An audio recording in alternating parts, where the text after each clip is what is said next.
is the Verizon Indycar Series on the Advance Auto Parts Indycar Radio Network. A.J. Foyt down the main straightaway. The checkered flag is out. A.J.'s hand in the air. He is the winner. A.J. Foyt at Indianapolis has won his fourth 500-mile race. A.J. Foyt, our winner. The flag will fly now for Tom Sneva and then for Al Unser. We will be talking with all of these drivers in just a moment. Lou Palmer is in victory lane as A.J. Foyt takes now his victory lap around the 2.5 miles of Indianapolis. A record-breaking end to a record-breaking month. A.J. Foyt, the fourth win at Indianapolis. A month that saw the 200-mile-an-hour barrier broken, not just in the practice where it is unofficial, but in the qualifying by Tom Sneva, our second-place car at the moment. And then, too, the first woman to enter, to qualify, and to compete in a 500-mile race, Janet Guthrie of New York City.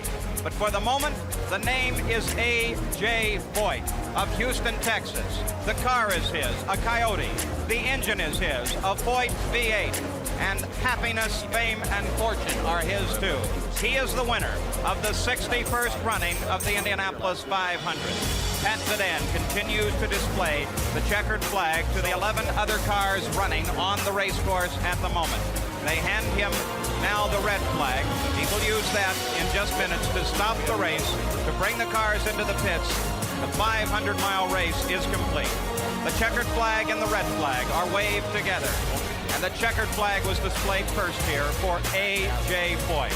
He is now on the pit lane. The people are moving out to his car as he comes down through the pits. A very elated crew has begun to run toward victory lane to meet A.J. and to meet Lou Palmer. A.J. cruises through the pit area very, very slowly toward the new victory lane in the front of the master control tower here. Ever so slow he comes down. But A.J. Foyt no longer has need for the speed of that V8 Coyote engine. He is the winner here at Indianapolis. And now to interview the winner of this year's Indianapolis 500 here in victory lane is Lou Palmer. And we await A.J. Foyt along with a host of others, including Tony Holman, who was cheering as loudly as the crowd. We've seen what has never been seen before, beginning with a woman driving in the field in the morning and A.J. finishing 4 up front at Indianapolis. Headed into victory lane now, A.J. Foyt in the gleaming Gilmore 14 Coyote, the Gilmore Racing Team home, and he wins again. It's race day, 1980. The place is the world's greatest race course, the Indianapolis Motor Speedway. This is the 64th running of the Indianapolis 500-mile race. At this moment, hundreds of thousands of spectators file into this giant and ancient speedway. As the sun began to light the eastern sky early this Indiana morning, aerial bombs shattered the stillness of the dawn and signaled the opening of the gates. For over 5 hours now, the crowd has poured through those gates. Before the green flag falls, in just over 40 minutes, the crowd is expected to swell to well over 300,000.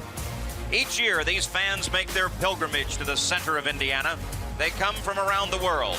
They are joined in heritage only gained by almost 7 decades of history.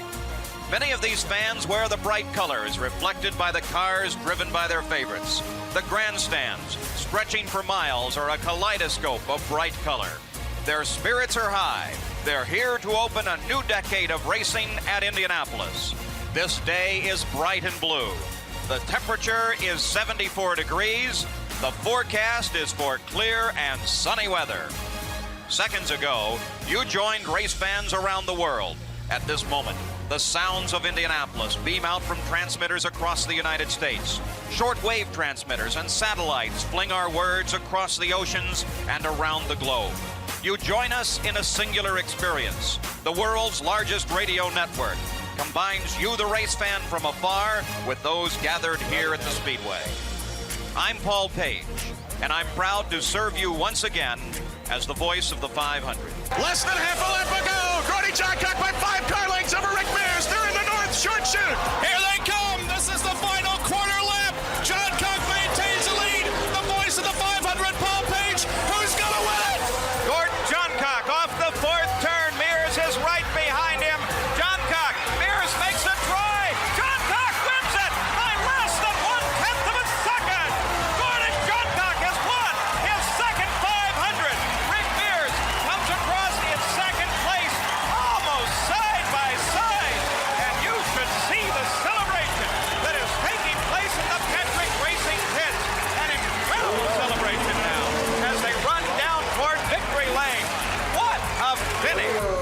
see what happens with the 68. He's going to climb the fence. He is out of the car, and Helio Castroneves climbs the fence in the front straight. IndyCar Radio on the IMS Radio Network.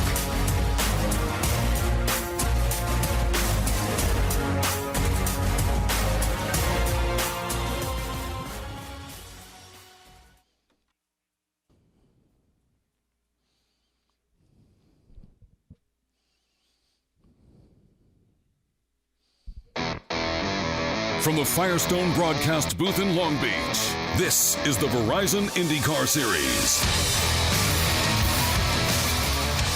Not much more you need to say. Welcome to Long Beach. Day number 2 of this Festival of Speed here on the West Coast for the 42nd time racing here in Long Beach, California. I'm Mark James. Welcome to the Firestone broadcast booth on the Advanced Auto Parts IndyCar Radio Network. Session number 3. As we prepare to go qualifying a little bit later on today. Happy to be joined by our driver analyst, Zach Veach. Spent some time on pit road yesterday, and Zach, I guess as we talked about it, with the possible exception of some brake issues for Charlie Kimball, Rossi visiting the tire barrier, all in all an uneventful weekend, but clearly a case of the haves and the have-nots. The haves, Will Power, James Hinchcliffe, Ray Hall, Pagano, and Montoya. The have-nots, Ryan Hunter-Reay, Tony Kanaan, Marco, Max Chilton, and Luca Filippi. Those guys are struggling a bit.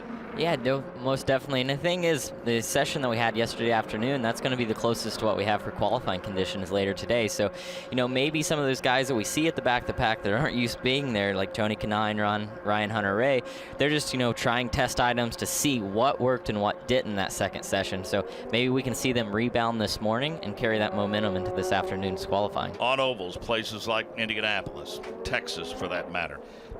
You don't want to start in the rear of the field, but by the same token, if you do, you still have an opportunity to be competitive, maybe pull off a win, certainly get yourself in the top 5. You want no part of that at a place like Long Beach. No, it's not impossible to come from the back to win a street or road course, but it's much harder because you just don't really have the real estate, to get to the front like you do on an oval. You can change, pitch strategy, and that can get you a few spots here and there. But, to get a pass on a road or street course, you really have to work for it. You got to, outbrake someone going into the corner. And here at Long Beach, where it's so bumpy, when you do try to outbrake someone, you don't know if you're going to hit an unexpected bump, lock up a tire, and go into the wall. So on the ovals, you have all that real estate that you can kind of go up a little higher, get that clean air to get the move done. So if you're starting in the back of the pack here, you're going to have your day cut out for you Sunday. 45-minute session, again, the final one before we go qualifying later today. Is this a day where we see the same kind of tire management in this qualifying, or in this practice session before qualifying that we saw yesterday, or do you expect more takers quicker? I expect more takers quicker here, Mark, because, the first session when the guys were taking it easy and kind of saving their tires, the track wasn't really at the optimal condition to really go out there and push. So at that point, it was kind of just a waste to go out and, run your tires through when the track wasn't where you needed to be. So I think this morning, the track's going to be, close to what it's going to be for qualifying. It's going to continue to get better, but, it's in a good state as it is right now. So I think these guys are going to be pushing hard to see what the race car can do. Let's welcome Jake Query into our webcast today. Jake, you're on pit road. Good morning. Correct. And pit road, it is gorgeous out here, needless to say. Busy day already. Scott Harner is the race strategist for Charlie Kimball. First question, I'm curious, when you have a hiccup like you guys had yesterday with the fire on what appeared to be the brakes for the 83, how much does it affect what you have to do now today, and perhaps now you've got to work on some stuff you had planned on yesterday, etc.? Yeah, we were fortunate enough yesterday to be able to get back out in that afternoon session and make sure everything was all right. The repair wasn't horribly extensive, so I mean, it obviously looked bad, but it wasn't quite as bad as what it appeared. So we actually recovered pretty well yesterday.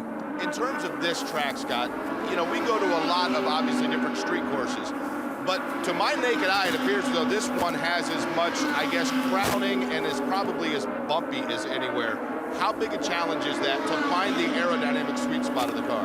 Yeah, I think it's probably as much mechanical as it is aerodynamic, being able to get the car and the driver comfortable over the transitions, different pavement, concrete, whatever it may be. But yeah, the place is incredibly rough. and it's just trying to make the car comfortable there. For you personally, this is now obviously, you're getting used to being up here on a freestand and calling a race, but last year, I know at the beginning of the year, you said, man, I got a lot to figure out here because you've been spotting before that. What is your comfort level now versus a year ago when this is a team sport? So many people think about the driver itself. For you personally, what things did you learn from last year? I think the biggest thing is just trying to process, all the information we have down here. The engineers have obviously been out of the wild that I'm paired up with down here, but yeah, for me it was just a matter of trying to get your head around everything. When you're spotting, you're focused in on one thing, watching the car, and getting some radio information from Indycar and from the timing stand. But there's just so much more here. But yeah, after a year has definitely been a good thing for me, for sure. He's learned how to talk with voices in his head too, because I can tell you got guys talking to you. We'll let you get back to work, but I appreciate the time this morning. All right, thank you very much. Have a good one. All right, we'll try. Again, it's always good to be out here in Long Beach. Hard not to have a good one, Mark, when you consider the weather here. And one of the things that we talk about each and every year, a couple of things that almost like a broken record, two storylines that I always find interesting on pit road. Number one, more so than any track we go to, this particular circuit, the weather really doesn't change from one session to the next. So you don't have to necessarily work on one setup with fear that perhaps rain or overcast skies or a cooling of the track is going to be an issue later in the weekend. The conditions really stay the same, not a cloud in the sky here in Southern California. Secondly, in the unlikely event that you would need something brought out to your pit stall, whether it be perhaps another piece of the car or set of tires, this is an extremely narrow pit road. The pit road here is literally the street of Long Beach. So as a result of that, all the movement basically takes place on what is normally a city sidewalk. So when you factor in media, people with passes, photographers, other guys on the team, it becomes very, very narrow, and it's going to be really difficult if you want to bring something from the paddock out to your pit stall over the course of a race. It's kind of like that Los Angeles traffic. Might take you 5 minutes, might take you 30. You just never know. Can you reaffirm, driver, that Zach Veach, that conditions probably don't change nearly as much here as they do at other venues? I think Jake said it perfectly, yeah, because, we go to a place like Mid-Ohio. You go out in the morning session, you could be on track 2 hours later and it could be a hailstorm, it could be raining. You never know there. But here at Long Beach, the track stays in perfect condition. The weather for us has always been perfect. I don't want to jinx us now, but as Jake was saying, the track, everything, stays kind of in the same little equilibrium. So you just have that perfect kind of weather to set the car up to get the optimal. Well, part of this weekend, of course, is the historic Toyota Celebrity Race, and sadly, it's the last year with the Toyota sponsorship, maybe the last year for the race, but sticking with that celebrity theme through a series of meetings and some very difficult negotiations, we have been able to secure the services in our broadcast booth today of one of the most respected motorsports riders anywhere in the world, and proud to call him a friend. And we welcome Louis Frank to the broadcast booth. Louis, thanks for being here. That's a very nice way of calling me old. Thank you. And we were talking, once you finally found your way across the Toyota bridge that I was pointing out to you, failing to point out to you, I guess, that there are like 7 bridges with Toyota across. You got here nonetheless, but anyway, 40 of 42 you've attended. The way I calculated, the very first year was a Formula 5000 race. And in those days, before you ran an F1 race, they didn't have the sims, so you had to run a preliminary race, and I didn't have the budget. And then I had a cousin who lives in LA who scheduled his wedding, and they're still married, but they scheduled the wedding for this Sunday. But I came here on Saturday. I had one of those old Radio Shack Model 100s, and I disappeared after the ceremony and found a phone line. Zach, you won't remember all this stuff. And was watching the racing on my Radio Shack Model 100. So now I made the observation in our early shows yesterday. This is one of those places that you don't have to refer to by its full name, like Indy, like Daytona, like Le Mans. You just simply have to say Long Beach because it's a who's who of motorsports history. Absolutely, except for Les Unger of Toyota, who gets angry when I don't write Toyota Grand Prix of Long Beach. So we've got car 28, that's Ryan Hunter-Ray, flinging it around in turn number 9, and looks like some issues with the tire barrier, some issues with that car. Zach, it doesn't appear as though that there's heavy damage to that race car, even though the tire barrier was banged up enough, threw some debris down that they have to go to a red flag. Yeah, it doesn't believe so. We can see a little bit of carpet damage just laying on the track there. We're going red now just so they can clean that up and get the tires repositioned. But yeah, Ryan Hunter-Reay was able to drive it back to his pit box, so I think the crew is overlooking that now to see if it is repairable. Should be able to get back out at the end of the session. Maybe it just tweaks something slightly. You get a chance to look at the replays coming down that long seaside way and climbs on the binders. Oh, and looks like, so going into that corner, there's a really big bump in the end of the brake zone, and it looks like he just got a little free. The car slid out on him on the entry of the corner. He got up out of the groove, and at that time, he just didn't have the real estate to correct the car in the time that he needed it, and the left rear just caught the tires as he came around. Now, there's a condo complex just above where that bump is. I used to be on that condo and call it from turn 9. I think there's a manhole covered down there that is a cause for that. Most bump. definitely, and it's very tough because my old engineer in Indy Lights, when we'd come here, he goes, look, you're going to want to brake early because there's this big bump there, and every time you hit it, you lock up, and you're really worried that saying, I can't go any deeper. Well, the thing is, you have to, just be brave enough to drive past that bump, and then the car actually settles down when you brake. So it's one of those mental things you got to fight. Nick Yeoman, you're in that pit box. Yeah, they're going to go ahead and take that rear wing, which is pretty heavily damaged now as I'm getting a chance to look at it for the first time, especially that left side. A couple of the upper flaps ripped off of that car and is skewed. So they're going to go ahead and do the quick change. That's the nice thing about these front wings and rear wing assemblies is you can take them off and bolt them back on pretty quickly. Obviously, no rush here with practice, still plenty of time, but they're going to go ahead and make that adjustment and put that new rear wing on. Again, the majority of the damage was to the left side of it, of that wing, and then there were some parts that were ripped off on the right side as well. Also, a little bit of work being done. They took the side pod out to look at the coolers and the radiators on the right side of the car. So everything appears to be okay for Ryan Hunter-Reay.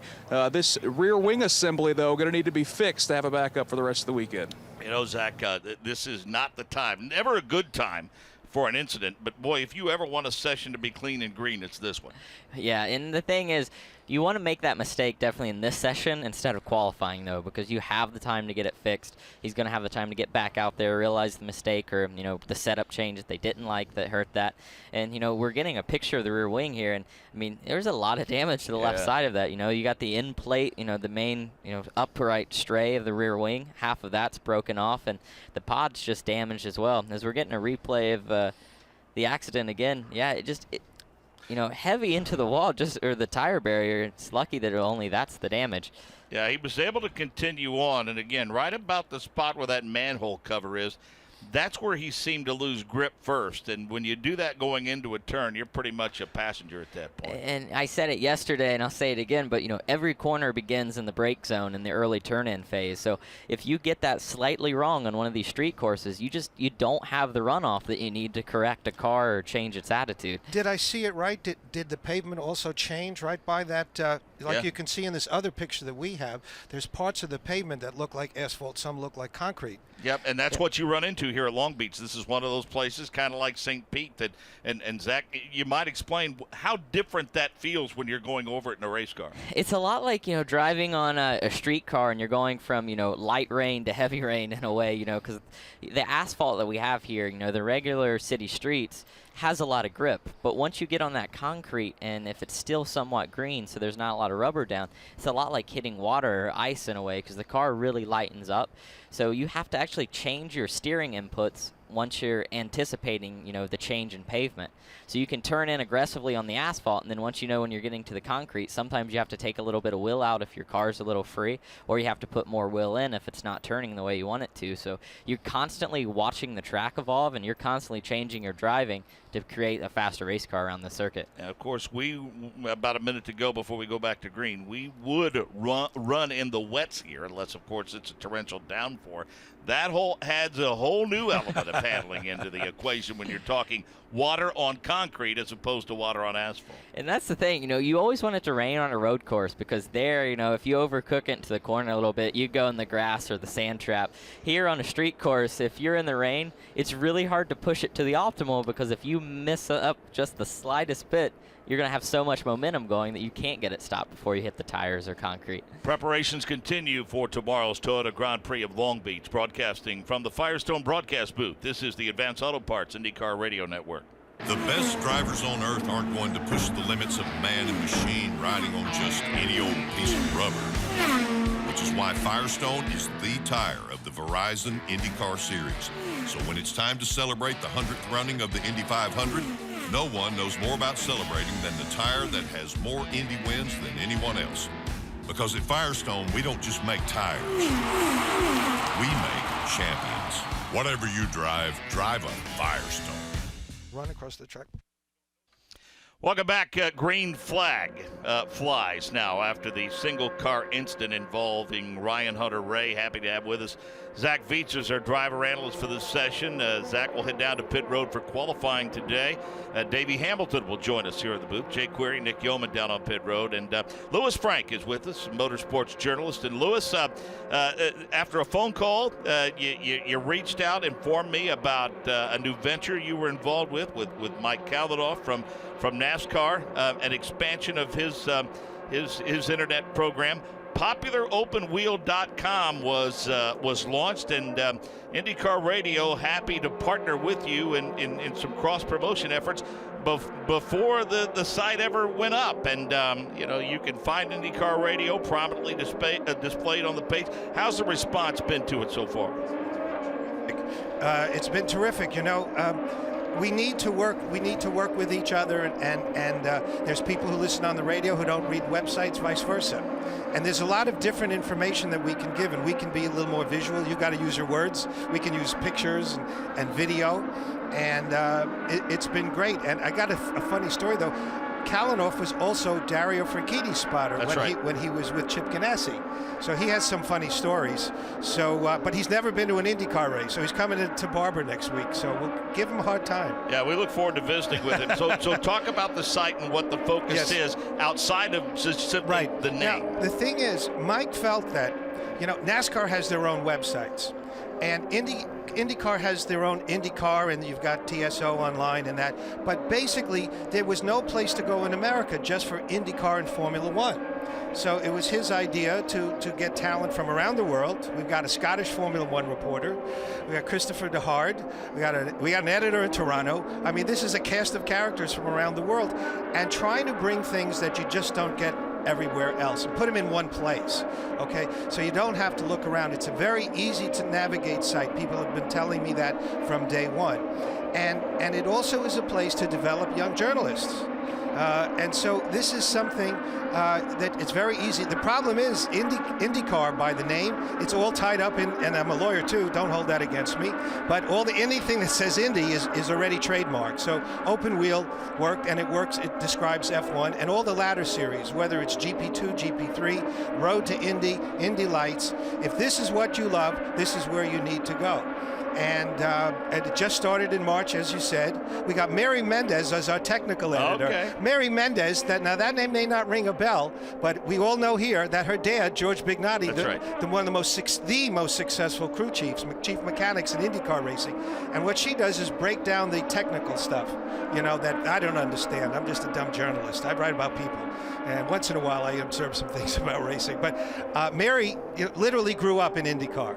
And so she's our technical reporter. And if you have questions, just drop us a line, and she can explain things in English, which is very important to people like me. You and I met through Mary and her company, RPM Tours, doing hospitality tours. And I think one of the first times you and I met, you informed me that you used to be an attorney. And I said, well, what'd you do, develop a conscience? You said, yes, as a matter of fact, I did. Well, I started to start an organization called Lawyers in Auto Racing, but no one wanted the LIAR t-shirt. That's right.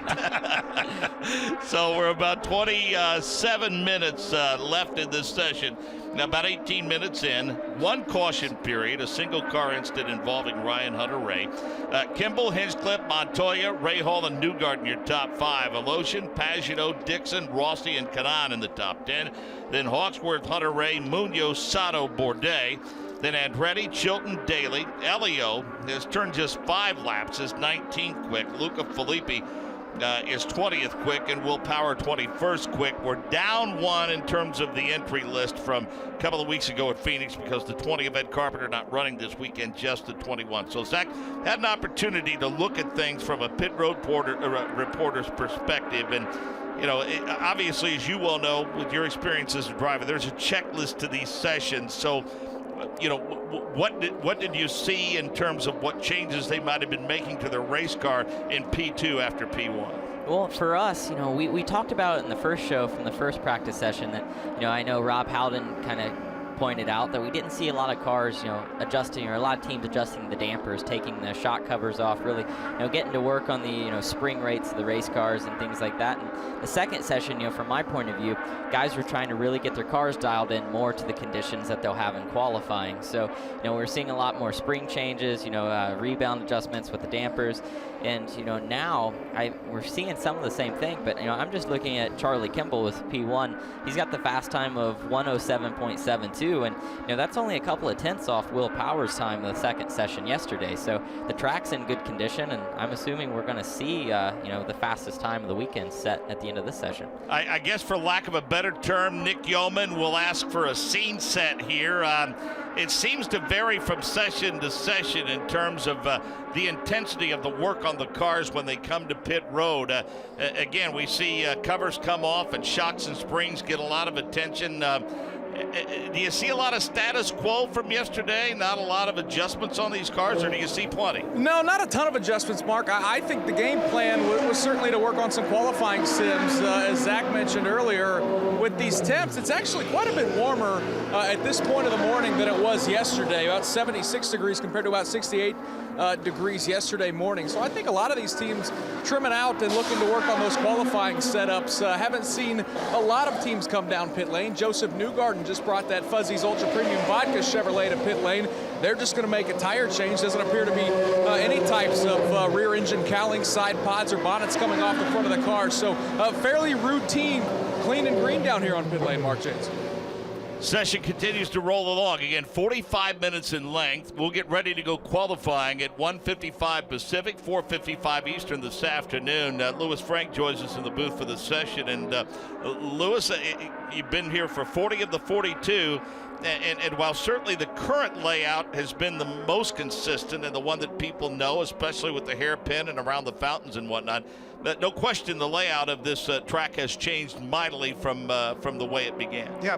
Early on, the pits were along Ocean Boulevard, and they were very, very wide. And again, 40 years ago, I could wander around. I was a photographer back then. You could wander around. And as you said earlier, as you go out by pit out, it is so narrow, it's tough to walk, let alone where before there was plenty of room to move equipment. The F1 guys were, you know, laying out all their equipment and no problem. But with this new design, also they had to move the wall at the end of Shoreline Drive because Clay Regazzoni lost his brakes on the straightaway. And to scrub off speed, he actually went into the wall, the outside wall, but he became paralyzed from that hit. So they've changed the track, and the bumps, you know, are incredible. Also, they've had to solder down or whatever. There is something just... That's Rossi. Almost touched the wall coming off of turn number 9. He missed it, but not by much. Wow. So looking at the bumps after this show is over, you should go to IndyCar and look at Graham Rahal's in-car camera. I have never seen bumps like they have this year here. And you know, Zach, I see how close the IndyCars run so close to the walls. Even, you know, can you tell us, is there any effect, any aero effect when you're running flat out by a wall, especially down the straight on the other side of the aquarium? Well, one thing with that, you know, the closer you get to the wall, it kind of settles down, you know, the air that you have on your helmet as you're going down the straightaway. But, yeah, you know, the main thing, I think, with these guys being so close to the wall is you got to, you know, use up all the track width you can on these very narrow street courses, because you'd be amazed that a half a foot on a corner can allow you to carry a tenth or more through the corner. So these guys get very, very familiar with where the wall's at, and they push it. And the nice thing about Long Beach, what we have around here is on the inside and outside of the track, we have this red line that goes around the racetrack. I see it. So that's always your marker. When you're exiting the corner, you always drive across that red line, and once you get past it, you know you're kind of getting in that danger zone that if, you know, you slip out because you get to power too aggressively or the car pushes a little bit, you're going to get to that concrete wall. Wow. I hope I'm dead wrong, but I got a sneaking suspicion that when we get to race day, we may see some activity in turn number 8. They really forced that issue there. And as Okay, well, we'll get to that in just a minute, revisit that point a little bit. Let's go back to pit road and Nick Yeoman. Yeah, Mark, in fact, actually, I was going to check with one of these strategists down here on pit lane. Kyle Moyer's on the pit box for the 22 of Simon Pagenaud. We hear about the bumps all the time when you come here to Long Beach. What's Simon said about the track throughout the course of this weekend? Well, I mean, it's picking up grip pretty quick now. All of a sudden, between yesterday and today, it's picked up a lot of grip. Hence, you know, the times on these old tires still pretty good. You know, it's Long Beach. It's got bumps, it's concrete, and then it's a little bit of asphalt, but mainly concrete. So, and they're all in the braking zone. So that's the trick. If you can get the car to settle down and get through the corner carrying the speed, that's going to be who sits on pole. You mentioned the rubber that's laid down throughout the course of the weekend. When you come to a street course, obviously, there's virtually none throughout the course of the year. How important are practice sessions like this setting up for qualifying, which is always important here? Yeah, you got to go with it, you know, and then when we get the red tires for qualifying, it's even more grip. So that's the whole thing you're trying to judge is what can I get away with. Downforce levels, people I see are starting to take off downforce, so, you know, that means the track's getting gripped up pretty quick. All right, appreciate it. Kyle Moyer on that pit box. Jake Query keeping an eye on Simon Pagenaud, our points leader coming into Long Beach after a pair of second-place finishes. Strong start to the year so far for Kyle Moyer, Simon Pagenaud, and Team Penske. Another guy who has had success here in terms of understanding this track is Jack Hawksworth. If you go back to when he, of course, was in Indy Lights and starting up front here at Long Beach, he just brought his car in. Keep in mind, he's got a teammate in Takuma Sato that has won here at Long Beach, and he brought in that number 41. Interesting to note because it appeared as though they were going to go ahead and change those Firestone Firehawks and give him a new set of tires. They looked him over, started to take them off, and then with those primary black tires said, let's go ahead and stay on this same set. So perhaps this track right now is everything, as you guys are talking about, getting that grip. Maybe they're getting a little more longevity off those tires. Of course, it could be just that simply AJ Foyt Racing decided, let's go ahead and see exactly how long we can go, save a set of tires for once the race comes tomorrow. But Jack Hawksworth was 5th fastest when he came in here, and now he's back out on the track. Series of meetings, I think, over the course of the week. And as you suggest, Zach, maybe since you left Phoenix, that may change a little bit. Some adjustments need to be made based upon the conditions. But, you know, got to be tire management and the planning of how you're going to lay out those reds and those blacks throughout practice and qualify. That's got to take up a fair amount of the discussion. Yeah, I think so. I mean, that's definitely part of everyone's, you know, outlook when they're coming to a weekend. And, you know, even in Indy Lights, you know, speaking from experience, it's just as you're getting ready, you have, you know the sessions that you get when you get to the racetrack. So you're already planning your tire usage. So, you know, the first session, we're going to try to do it on this set. And the second session, we're going to try to get halfway through before we go to another. So, you know, it's all about planning ahead. So once you get here, you have just time to focus on the race car. You're not worried about what you're going to have to do with the tire game. Back to pit road, Nick Yeoman. All right, how about Sage Karam gearing up? I know you're getting awfully excited. The month of May just around the corner to jump in that car for Dreyer Reinbold Racing. Enjoying this weekend here in Long Beach? Yeah, I am. It's, you know, it's a little different standing on the opposite side of pit lane. You know, obviously wish I was in a car, but you know, I'm really excited, like you said, for month of May with Dreyer Reinbold, team I ran my first IndyCar race with. So I know those guys really well. I know they put together an amazing car, so really looking forward to it. I'm just really excited to get back behind the wheel. I haven't turned a lap since Pocono, so it's been such a long off season for me, and I'm just ready to go. I'm interested for the one-off situation like you have with Dreyer Reinbold. What is the day-to-day or the week-to-week operation? Are you talking to Dennis and the team all the time as they get prepared? How does that come together? Yeah, no, I mean, I stay in contact with them, but it's not like a day-to-day thing. It's, you know, how's everything going, Dennis? Oh, it's going well, you know, cars. Yeah, but at the same time, I don't like to bother them because I know they're professionals. They're doing such a great job. I went in there, did a seat fit, saw the car, and I thought my car in 2014 looked good as far as body fit and just how professional it looked. But this car puts that one to shame. So these guys have really been massaging it all winter long, and I just can't wait to get driving it. But I've been, you know, my day-to-day job basically has been with the whole Lexus program and IMSA, and I'm just looking forward to getting that thing on track. And hopefully in Detroit, I'll be racing that. I know when you come to Long Beach, you'd rather be in a race car, but I know there's still plenty to do here in Southern California. Having fun, keeping up on some hobbies? Yeah, no, it's been fun. I got in Thursday night. Yesterday I did a photo shoot just for, like, you know, personal stuff, and you know, there's a couple shirtless photos, so I'm sure everyone will be using the shirts for Sage hashtag pretty soon, because I'm sure I'll be posting some stuff on social media. Good to see you, and we'll see you in May. Yeah, thanks. That is Sage Karam, talented young American driver. Mark going to get an opportunity to jump behind the wheel for Dennis Reinbold's team in that number 24 Gas Monkey Garage car here in the month of May. Good opportunity for Sage Karam. Good to see him here at the racetrack. 18 machine of Connor Daly into the turn 9 runoff area. He is slowly but surely going to get turned around, going the other way. But the confines, for as long as that race car is, are a little tight in terms of making a 3-point turnaround. Fortunately, the Hamato safety crew there very early, as they always are, to get him spun around and back underway. With 15 minutes remaining in this session, Graham Rahal has vaulted to P1. Scott Dixon, P2. Tony Kanaan, Ryan Hunter-Reay, Charlie Kimball, the top 5. Elio, Munoz, Pagano, Hawksworth, Hinchcliffe, your top 10. Then Montoya, Power, Bourdais, Sato, Newgarden, Aloshin, Rossi, Andretti, Chilton, Luca Filippi, and Connor Daly. Okay, Lewis, you get to road and street courses, a bit more of a level playing field to start 2016. But what do you make about the flap that's developing between Honda and Chevy when it comes to preparation for the 100th running of the Indianapolis 500? That's such an important race. So much is on the line. I mean, everyone around the world is watching this race, and again, because you have two manufacturers, everything rides on that race. And Chevy has developed a better system. Honda didn't catch up. They've asked for some changes which are now not allowed in the system. It's very political. I have never seen it so political. I've been away in person, but I've been following things. When I get here, it's like nobody wants to talk to me about it, actually. The drivers talk.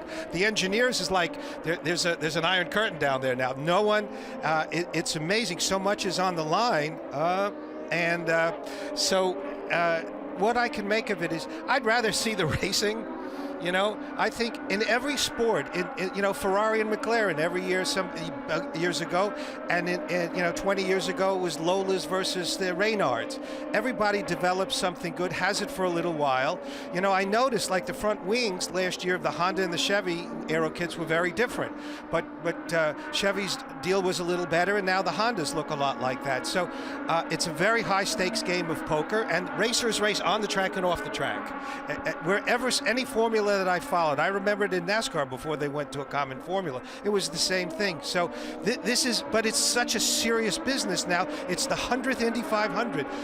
If you win that, you will be known, like you'll be the Ray Haroon. Sure. And so that's why there's so much tension going on, and the drivers talk about, and there's also safety. What Elio said yesterday at a driver availability, he says, "I'm all for safety. I'm the first to fly." He didn't want to be the Wright brother. Right. And so it's very important to get things down. And again, I'm not a technical guy, and I understand why you have these. But here's another thing that I've learned over the years: if you put these domed skids, that's going to change the aerodynamics. I'm going to leave that up to Zach to talk about the aero. Again, that's beyond me. But there's so many factors, and then the caps at the back of the car so it doesn't flip over. This is literally life and death. So it's safety first, but it will contribute to competition. And again, Zach, explain in English to me how it will change. It's hard for me to say exactly just from what I've heard from other guys, because I haven't drove the Indycar with the dome skids, and I think you're right. We're going in the direction of safety, so I definitely think the dome skids are a plus on making it safer for us drivers, and for the fans as well, because you don't like to see cars getting in the air. But what I've heard from other drivers is you make the most proficient downforces from the bottom of the car. So when you're racing on an oval, you have the downforce over the top of the car, and then you have the downforce that goes underneath the car, which is from the ground effects. So when you're behind a race car on an oval, you're losing a lot of that top downforce, and you're relying mainly on the downforce from the bottom of the car to keep you well in traffic.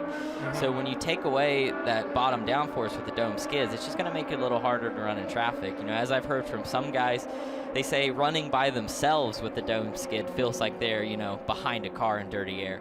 So now when they do get behind a car in dirty air with the dome skids, it's even harder to drive. But I think, they're going to get that worked out. It's just like, when you change the aero kits to begin with, it's just going to take time for teams to adjust and get ready for it. He'll be back to where it is. 11.5 minutes left in this session. Will Power is P1 at 07:23.10. He's even quicker now, 07:077. Elio Castro-Neves, Graham Rahal, James Hinchcliffe, Scott Dixon, Kimball, Kanaan, Hunter Ray, Munoz, Pagenaud, your top 10. Preparations continue for tomorrow's Toyota Grand Prix of Long Beach from the Firestone broadcast booth. This is the Advanced Auto Parts IndyCar Radio Network. The best drivers on earth aren't going to push the limits of man and machine riding on just any old piece of rubber, which is why Firestone is the tire of the Verizon IndyCar Series. So when it's time to celebrate the 100th running of the Indy 500, no one knows more about celebrating than the tire that has more Indy wins than anyone else. Because at Firestone, we don't just make tires, we make champions. Whatever you drive, drive a Firestone.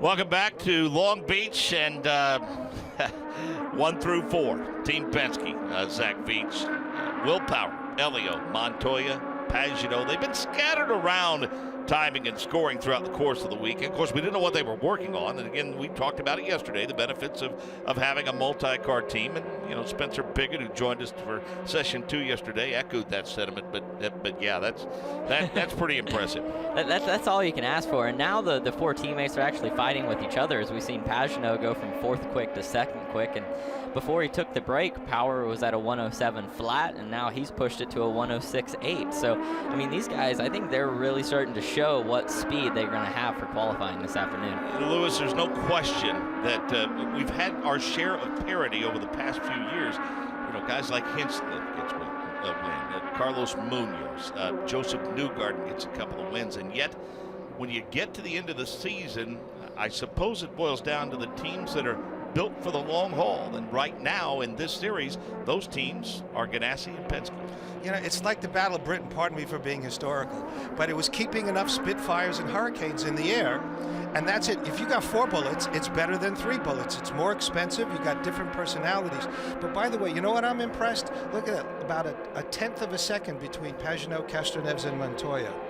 That's amazing how close they are. Not only that they're 2, 3, 4, but again, though, getting back to the big teams have the money.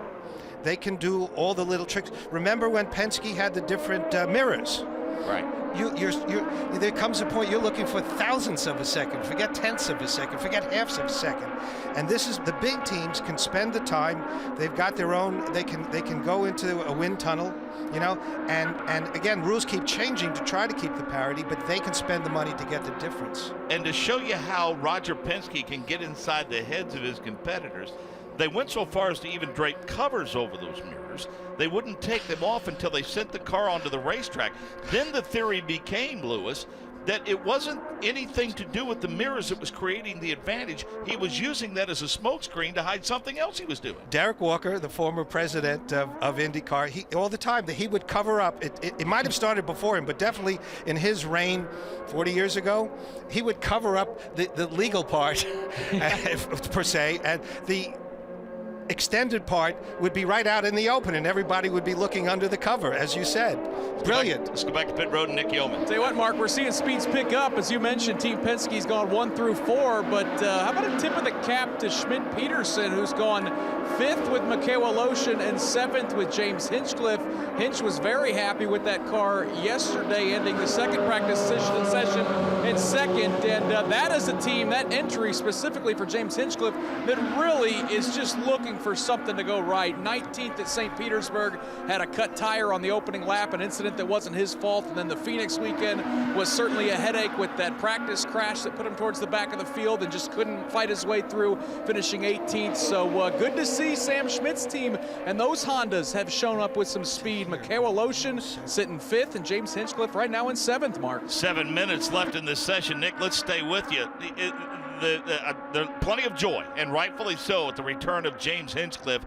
But, boy, we got to give, you talk about a tip of the cap. How about what Mikhail Aloshin has done since he's returned to the Verizon IndyCar Series? Well, it's awfully impressive, and that is just such a unique story. I mean, the accident that he had at Fontana a couple years ago, I know you and Jake were up in the booth.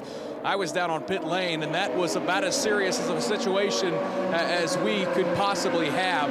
Very very, very nice to see Mikhail Loshin fight back and get a chance to race again in IndyCar. He's a guy I think that has a lot of talent and just needs a little seasoning on that steak. I think we showed a tremendous amount of speed in that rookie campaign, but oftentimes probably took some chances that were a little unnecessary, and that drew the ire of a lot of his competitors. But the talent is certainly there for Mikhail Loshin.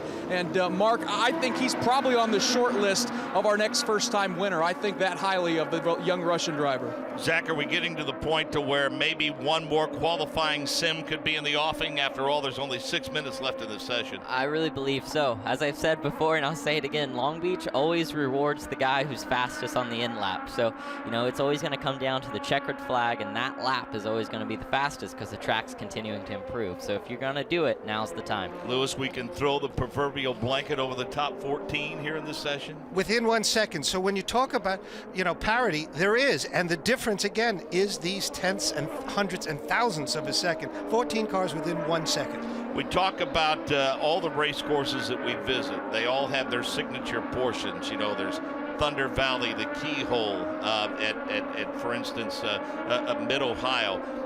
This one, I think, more than any other, Lewis, the hairpin is the signature turn 11, and that's been the site of some memorable moments in motorsports history. I have a great story to tell you.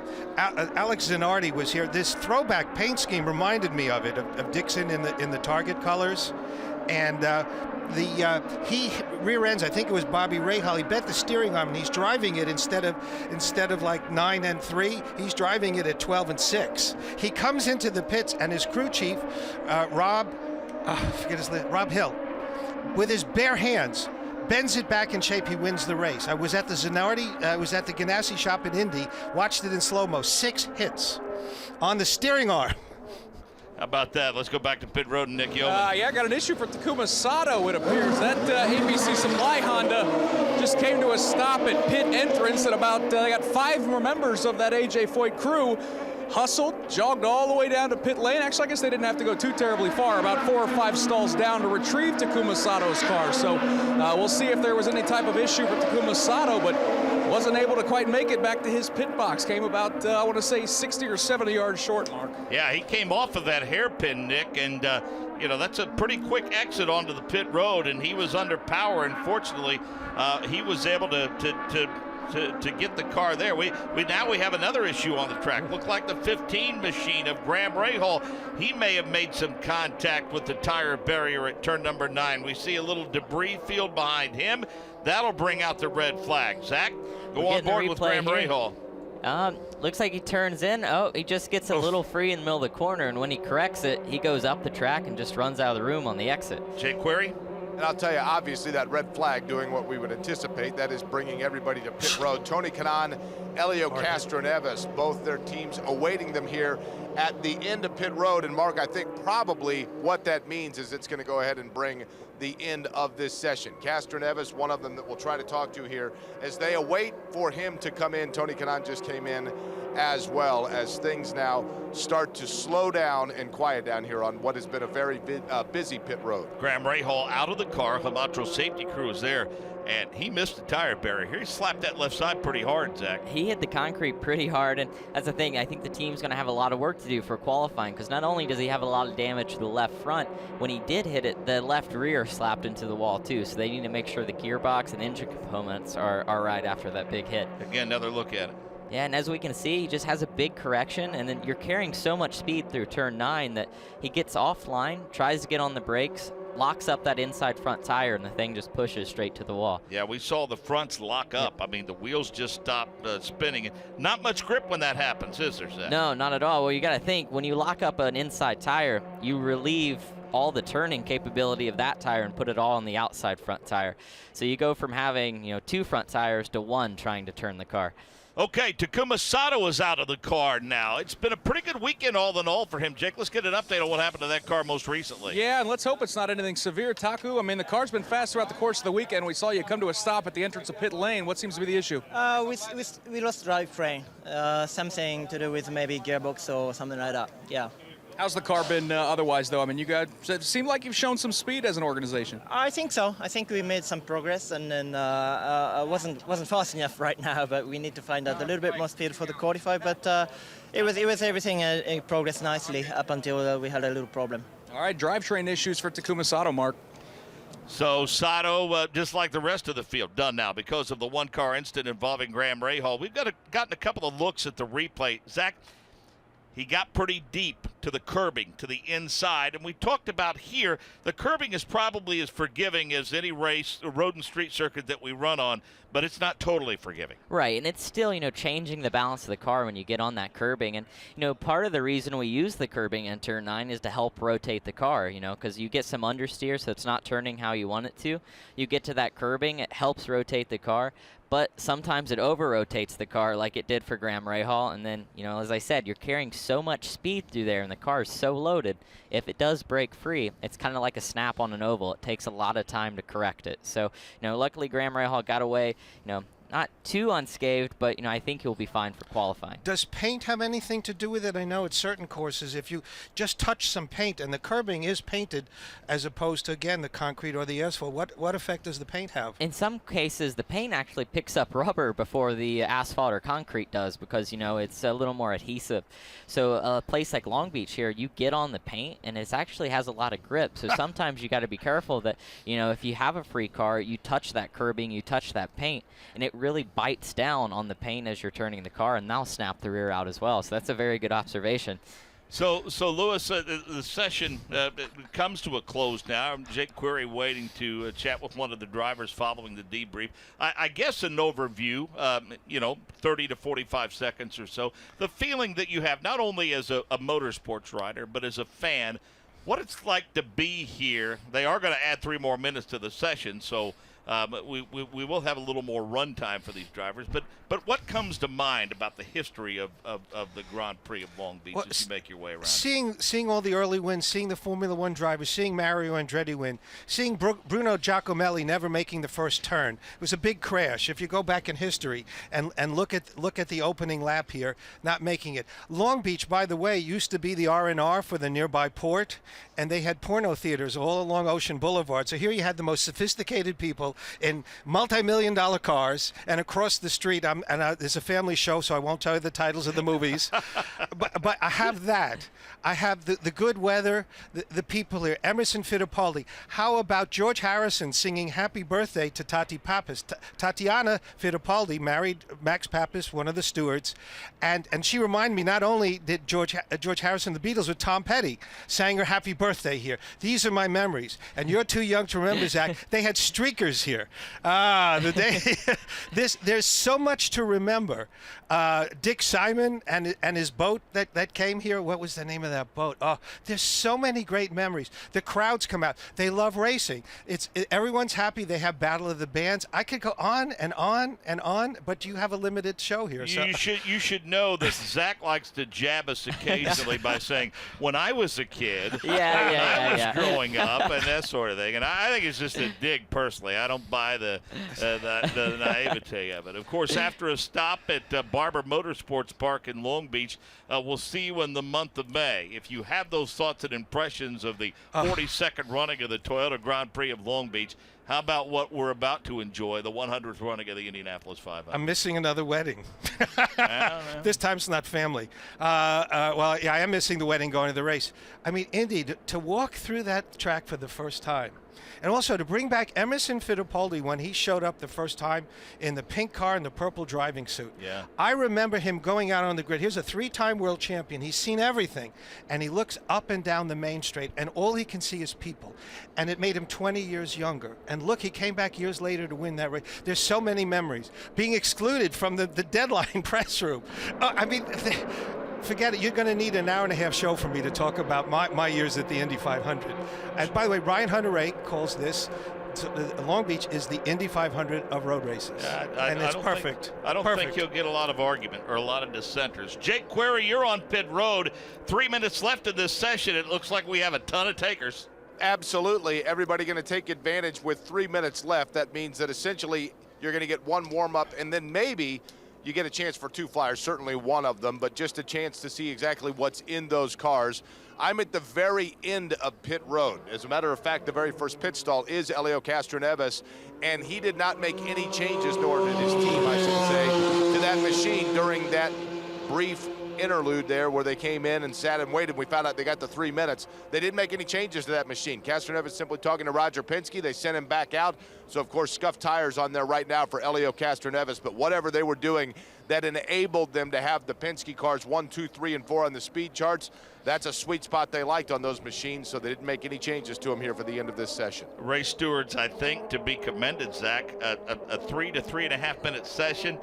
I think it's great for these teams because it gives them a qualifying sim. Well, I was just getting ready to say, I mean, we need to start doing this for Indy Lights because we've had a lot of sessions in that are red. I think this is a great idea, and exactly, these guys are going to have one warm-up and they're going to have 2 laps to get it done, and that's going to be nice for the guys that are starting in the front of pit lane, but for the guys that are starting in the middle to the back, they're going to have to really give up a spacing to get a lap in. Well, and to that end, we're watching the monitor here, and let's face it, I mean, they're playing nice with one another because as they come off of the hairpin, they roll it way down, and they get that gap so they can get that qualifying sim. And that's very helpful. And we just saw, one of the cars had a huge lockup into turn 1. We saw lots of smoke, and that just shows how hard these guys are pushing with the 3 minutes they have. They want to get a lap in.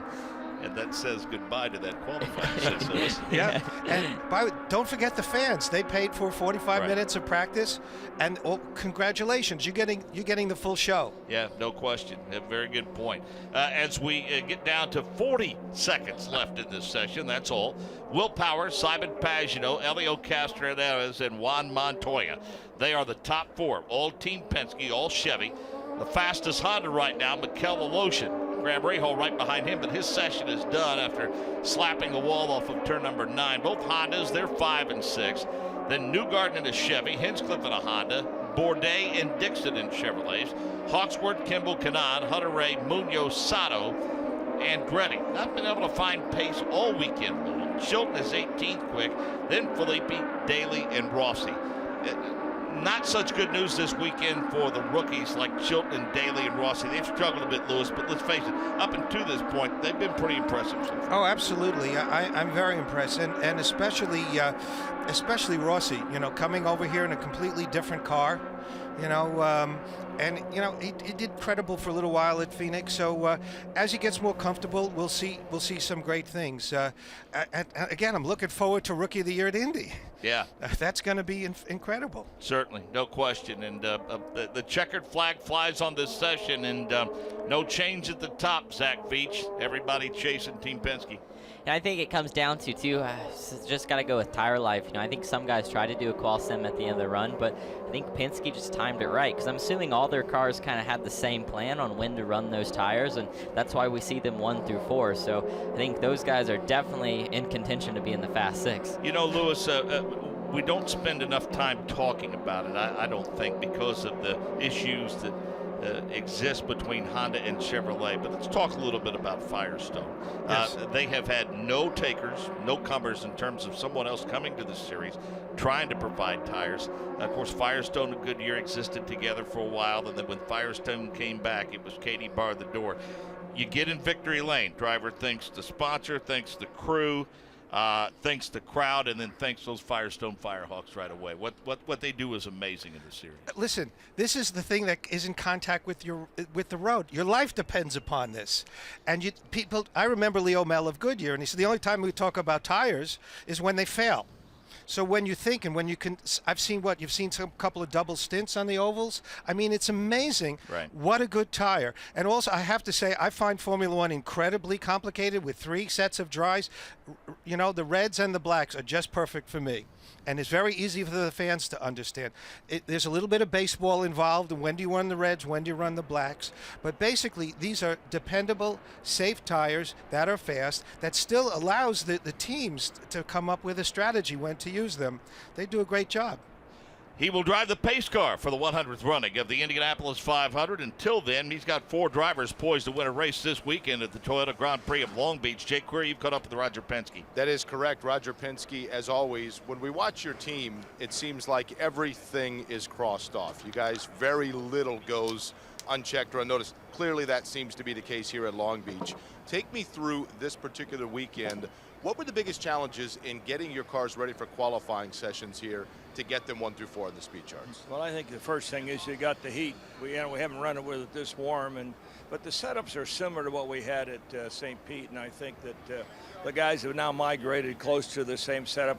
Juan was very quick yesterday when he came out, and I think power obviously is a master around here, and I think that we look at the traces, and then the guys understand where they got to be better, and I think the preparation has been good, and our shock work and the aerodynamics seem to be, do you put more on or do you take some downforce out? So that's going to be the question, qualifying. I wanted to ask you as well, when it comes to finding the safety of these cars and the disparity between Chevrolet and Honda on speed charts, how do you balance as a team owner the importance of giving the data and information that will help to make sure and ensure that safety as we head to Indianapolis is paramount, but at the same time not compromise the competition between the two manufacturers? Well, I think that there's been lots of discussions for 12 months as far as safety following the Indy 500 last year. I think that teams got together. We made a decision last year, and the race went off well. We've had good, safe races here, I think, all year. And I think one of the big things is as we go to Indy, this is a 100th running. We don't need a lot of rule changes here at the last minute. And I think that they ran with the under-bottom changed, which everyone will run with. They made a couple of tweaks here, I guess, a week ago, but we don't need to change rules now, with 45 days before the race. Lastly, you're always a calm, cool, collected customer at Indianapolis. Your record shows that. Now are you nervous to drive the pace car? Be honest with me. This is a huge honor. Congratulations on it. But what's your mindset? Well, I can't really confirm that. There's been lots of speculation, I think, that came out of Indianapolis. And at this point, there's been no announcement. A number of people, I guess, have been considered. So maybe it'll be my name in the frame. All right. Best of luck to you. Thanks. Roger Penske, always a pleasure to talk to the captain here. And a little bit coy about that assignment to drive the pace car at Indianapolis. Bit of a curveball, perhaps. I thought it was funny, Mark. Somebody said to me, let's be honest, when was the last time Roger Penske drove himself anywhere? Strikes me as the kind of guy that probably does, actually, but nonetheless, always good to catch up with him. Good stuff, Jake. Thank you. Nice job, as always. Jake will be out on the course to cover qualifying a little bit later on this afternoon. So, Jake, Nick, thanks for your work down there. Zach, before we get out of here, everybody chasing Team Penske as we get ready to go qualifying this afternoon. Well, everybody has a rabbit now, so it can go one of two ways. Penske, they're not going to, sit there and think that they're going to have qualifying covered. They know they have some work to do, but I have always found it, I'd rather go into qualifying a little bit behind, so I'm a little hungry when I get there. But, I think it's going to be really interesting once we get here this afternoon. Yeah, well, that's a rabbit you might have a hard time getting with a machine gun, quite frankly. So, Lewis, an absolute pleasure. Thanks for spending time with us today. Again, give us the web address and also give folks the information as to where they can follow you on Twitter. I do it, and it's really enjoyable throughout the course of the Thank you. Well, the web address is real easy. It's popularopenwheel.com.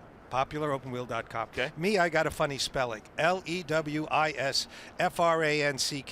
Or if any of my friends follow Jim Utter, who always is teasing me, just follow Utter and you'll find me. Well, you have earned the respect of a lot of people in this business. And again, I value our friendship, and I thank you for the working relationship we have with popularopenwheel.com. And we look forward to meeting Mike Kalanoff, maybe spending some time with him in the booth at Barber Motorsports Park. So Lewis Frank joins us here in the booth along with Zach Veach. Don't forget, we'll go qualifying a little bit later on this afternoon, 2 to 2:45 Pacific. Look at the right schedule, Mark. 1:55 we'll go qualifying this afternoon. From 1:55 to 3:15 Pacific, 4:55 Eastern. We'll have Jake Query, Nick Yeoman out on the course. We'll have Zach Veach and Rob Howden in the pits, and I'll be joined in the broadcast booth by Davey Hamilton. Our on-site engineer and director of engineering is Rick Evans, also handling the production of this show. The director of the Indianapolis Motor Speedway Radio Network is Wally Levitt. For the whole gang, I'm Mark Jane. So long for now for the streets of Long Beach. This is the Verizon IndyCar Series on the Advance Auto Parts IndyCar Radio Network. A.J. Foyt down the main straightaway. The checkered flag is out. A.J.'s hand in the air. He is the winner. A.J.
The fans are on their feet cheering him on to victory.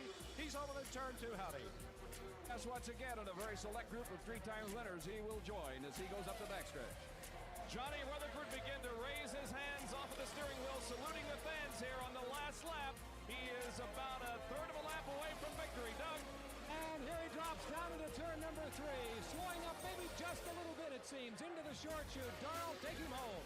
Great round of applause, a waving to him. And now, ladies and gentlemen, here they call a checkered flag for the winner of the world's greatest auto race, the voice of the 500, Paul Page. Number 4, the Pennzoil Chaparral, his hands in the air. Johnny Rutherford wins the 1980 Indianapolis 500-mile race. 197 laps complete, working on 198. We look for them now at the head of the main straightaway, and we have them coming now. There's Al, there's Mo, here's Jerry Baker. There are 3 cars to work their way around. Now, Unser's got by one of them. He got by Rocky Moran, so Moran is now stuck in the between. Now, there is Fittipaldi moving around Moran in number 2. They've got slower traffic in front of them now. Al trying to get to the outside to pass Emo right behind him. Emo moves to the outside down in front of Howdy Bell. Moved to very close to that white line. They head for 3. Emo may have him, Larry. They're side by side. Emo on the inside. Al caught in traffic. Goes high. They touch wheels. Al Jr. into the wall hard. Emerson Fittipaldi keeps on going. They touched wheels. Al Jr. into the wall, and Emerson Fittipaldi will lead them back to the yellow flag. So, that's racing, I guess. We have a winner now, most probably. Moving by now, Emerson Fittipaldi, who touched wheels with Al Unser Jr., has assumed the lead, and he's passed you, Jerry Baker. We're on the last lap. Oh, this is what you pay your money for right here. Here's Buddy Lazier. It's about, maybe 30 yards, and there's Davy Jones. They settle it into the short chute, and Kenny Double's got a good look at it. Buddy Lazier is in control, smoothly through turn number 2. Jones quickly behind, but Lazier in control, heading to 3. A half lap to go indeed. It's Buddy Lazier's race to win or lose. And now about 30, 35, 40 yards. Nothing between first and second as they head to turn 4. Buddy Lazier, the final turn of the day. He has it made. He's just got to keep it between the white lines. Here to call the finish, Bob Jenkins. The 1996 Indianapolis 500 is won by Buddy Lazier. Has but 1 lap to go, and the rookie will pick up the checkered flag. The white flag is out now. 1 more lap to go. White flag for Juan Montoya. He is all by himself right now as he heads into turn number 1. 7 victories in kart last year, 7 poles. He's about to win the biggest prize in his history. He is in the second turn. Talk about what seems to be the perfect mesh between man and machine. This guy has been brilliant. That car has been near perfect all day. Climbed into an Indycar for the first time in March. It was a marriage that he became accustomed to very rapidly. Came within a couple of ticks to getting the pole. He's going to get the big prize, though, Bob Levy, the Indy 500. Yeah, his target is right on target. Coming through for Juan Montoya. Heads for the checkered flag. Call the finish, Mike King. He may be a rookie, but he is for real. Flashbulbs capture the finish as Juan Montoya wins.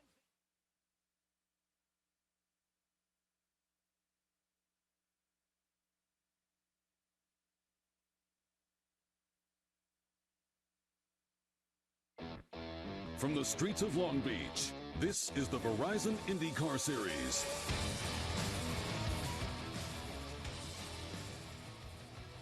As we prepare for race day, we move ever closer. It's about time to go qualify here for the Verizon IndyCar Series. I'm Mark Janes on the streets of sunny, picturesque Long Beach, California. This is one of those trips that makes it tough to call home. They don't want to hear that we're in paradise, but that's exactly where we find ourselves. Happy to be joined by our driver analyst, Davey Hamilton. We missed him in Phoenix a couple of weeks ago. We almost missed him for this session as well. He had a rather interesting ride around the streets of Long Beach in the Super Truck Series, huh? I guess I just can't learn. I'm not sure what's going on other than I decided to drive in Robbie Gordon's off-road trucks, and it was fun until the guy that owns the series spins out in front of us and takes most of us out, and I couldn't see after that point. But I'm telling you, these trucks fly. These guys are serious. They're really good, but got a little headache going, I'll have to be honest I was going to say, I didn't think it was cold in here, but your teeth are still chattering. Interesting weekend here on the streets of Long Beach. It looks somewhat eerily familiar to St. Petersburg about a month ago now, Davey, when we got done with the final practice session of the morning. Team Penske top 4. It's unbelievable. You know, I just can't figure out, Mark, where there's been so much Honda work with aero kits and, you know, Honda saying they just aren't competitive. And then I see them up front practice. And then next thing you know, then the group, here comes the Penskes and the Chevrolets. Ganassi, how about, they're all over the place, you know, with the Ganassi guys. At first I seen them, three of the 4 cars were towards the front. The next thing I know, they're way in the back. So it's all strategy early on in practice. You don't know what tires they're on. You don't know if they're on new tires. Now, Mark, we got the reds. You know, these guys are going to all be going out on reds, and nobody's been on the red tires before. And I'll tell you, the track is pretty darn good. It's rubbered up in some of the slicker areas better than I've seen it really in the past, so I expect to see some good times. These cars, you know, with the downforce they have, man, they do get through these corners quick and make it some good time. Save the eye roll for those of you that are familiar with the qualifying process. We're still going to describe it a bit to those who might be new or novices. And if you are new, welcome. We think you're going to enjoy it. 21 cars this weekend.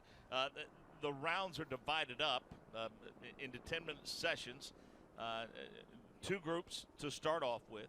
We peel off the top 6 from each one, put them into a round of 12, and then from that 12 we'll glean the top 6, and they will slug it out for the pole. And Davey, we've talked to Spencer Pigot this weekend. We've talked to Zach Veach this weekend. From a driver's perspective, I think goal 1 is to get out of the first round. If you don't, you're in for a long day. You're in for a long day, but what it if you do not get out of the first round, say something, because a lot of guys aren't going to do it, it puts them on that different strategy. They could gamble a lot.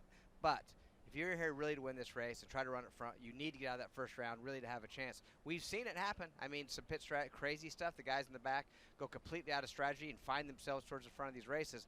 But more than not, you need to start towards the front of this field. I heard some references from the people we've talked to over the course of this weekend. The interesting thing about this course is that atmospherically, in terms of the sunshine, temperatures, and whatnot, it really doesn't change that much in most people's opinion throughout the course of the weekend. It's not as adversely affected by conditions because the weather is so similar from one day to the next here at Long Beach. If you say if anything causes it to change, what I gleaned from your opening comments, it's the amount of rubber. It's the amount of rubber on the track and the style of rubber. We got sports cars here. We have drifters here. We have Robbie Gordon's off-road trucks here. So completely different tire compounds. And I noticed a lot of marbles up there. We're pulling up in the super trucks, we were pulling up some of that rubber and creating some marbles. I see they're cleaning that before this qualifying session, so it should be clean. But it's going to be interesting to see. Now, it is getting hotter as we go every day. Yesterday, I think today's mid-80s. I don't even know what it is right now, but mid-80s. And tomorrow's supposed to be mid-90s, and that temperature does make a difference. We will set the field for you in terms of who is in this first session when we come back from the Firestone broadcast booth. This is the Advanced Auto Parts IndyCar Radio Network. The best drivers on earth aren't going to push the limits of man and machine riding on just any old piece of rubber, which is why Firestone is the tire of the Verizon IndyCar Series. So when it's time to celebrate the 100th running of the Indy 500, no one knows more about celebrating than the tire that has more Indy wins than anyone else. Because at Firestone, we don't just make tires, we make champions. Whatever you drive, drive a Firestone. Hey IndyCar fans, here's your chance to experience an incredible race weekend at the place Sports Illustrated called the Augusta of IndyCar. It's the Honda Indy Grand Prix of Alabama at Barber Motorsports Park, April 22nd through 24th. Purchase your tickets at barbermotorsports.com.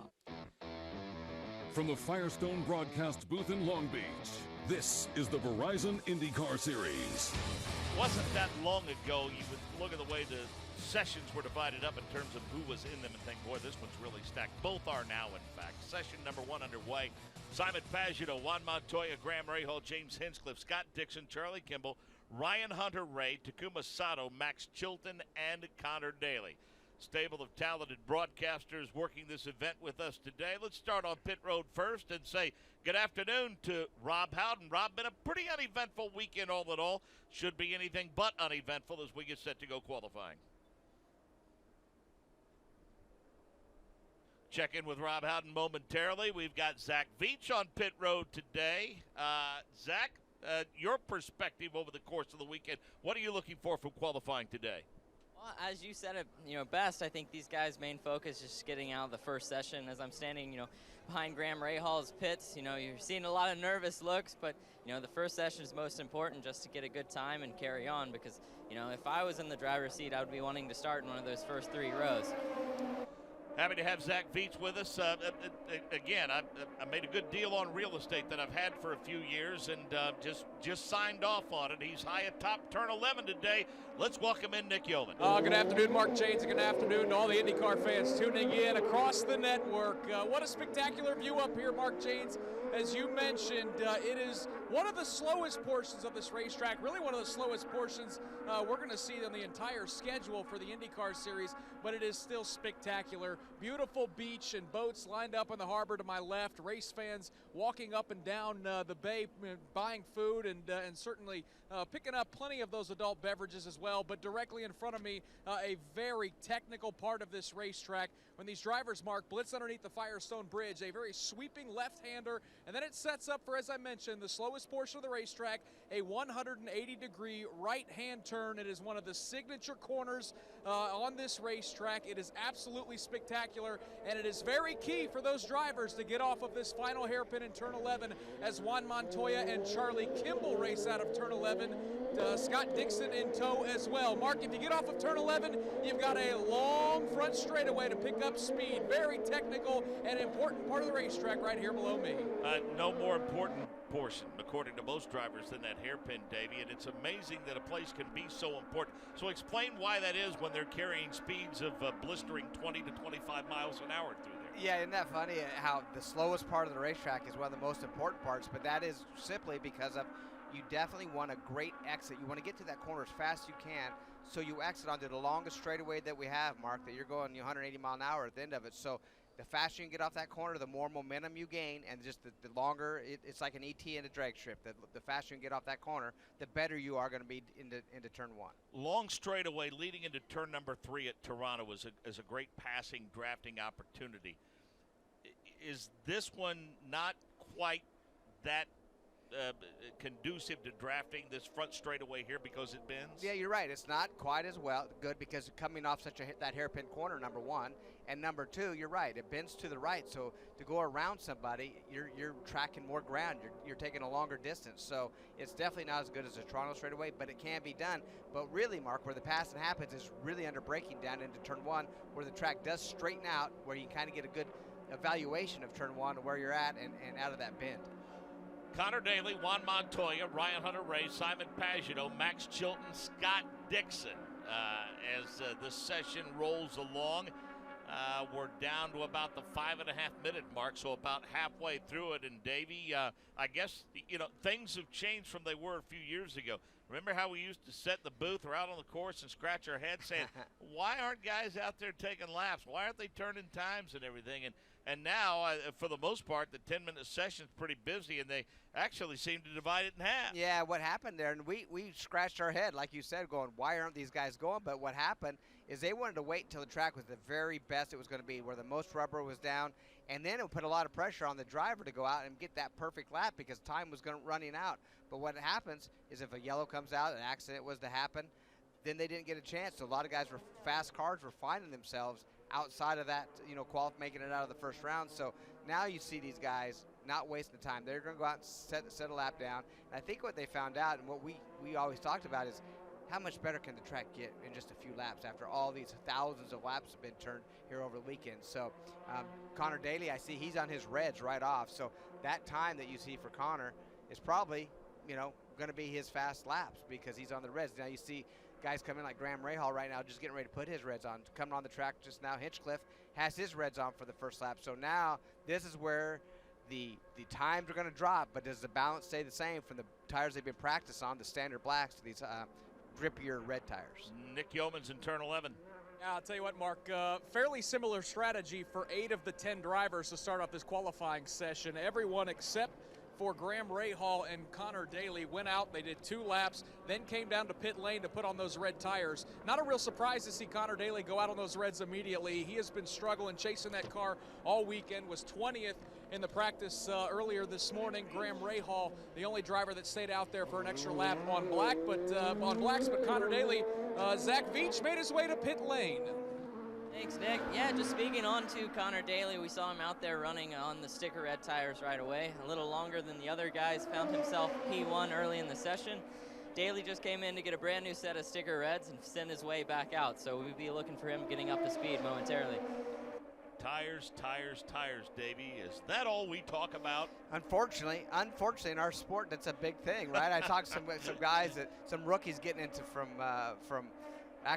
Robbie Gordon's series, getting into some stock car stuff, and he says, man, it's such a deal with tires. In the off-road, they're not used to having tire issues. It's really just the same from the start to the finish, but in our sport, as the tires wear down, it's a challenge to keep the cars at the same speeds. Okay, clock continues to roll. 3 minutes now. Daly, Montoya, Hunter Ray, Pagano, Chilton, Dixon, the top 6. We expect that to change, though, don't we? Well, it's definitely going to change. As a matter of fact, Montoya just shot himself up to that second spot. And times right now, we're going to start seeing the crossing. The timeline is not the start-finish line here either, Mark. It is actually, I think, right after the hairpin. I think it's right on the left. There's a checker flag there. Right there it is. Yeah, right after the hairpin. So there's Hinchcliffe right there. He just passed it, put himself in that P1 position right now at a 1:03.174.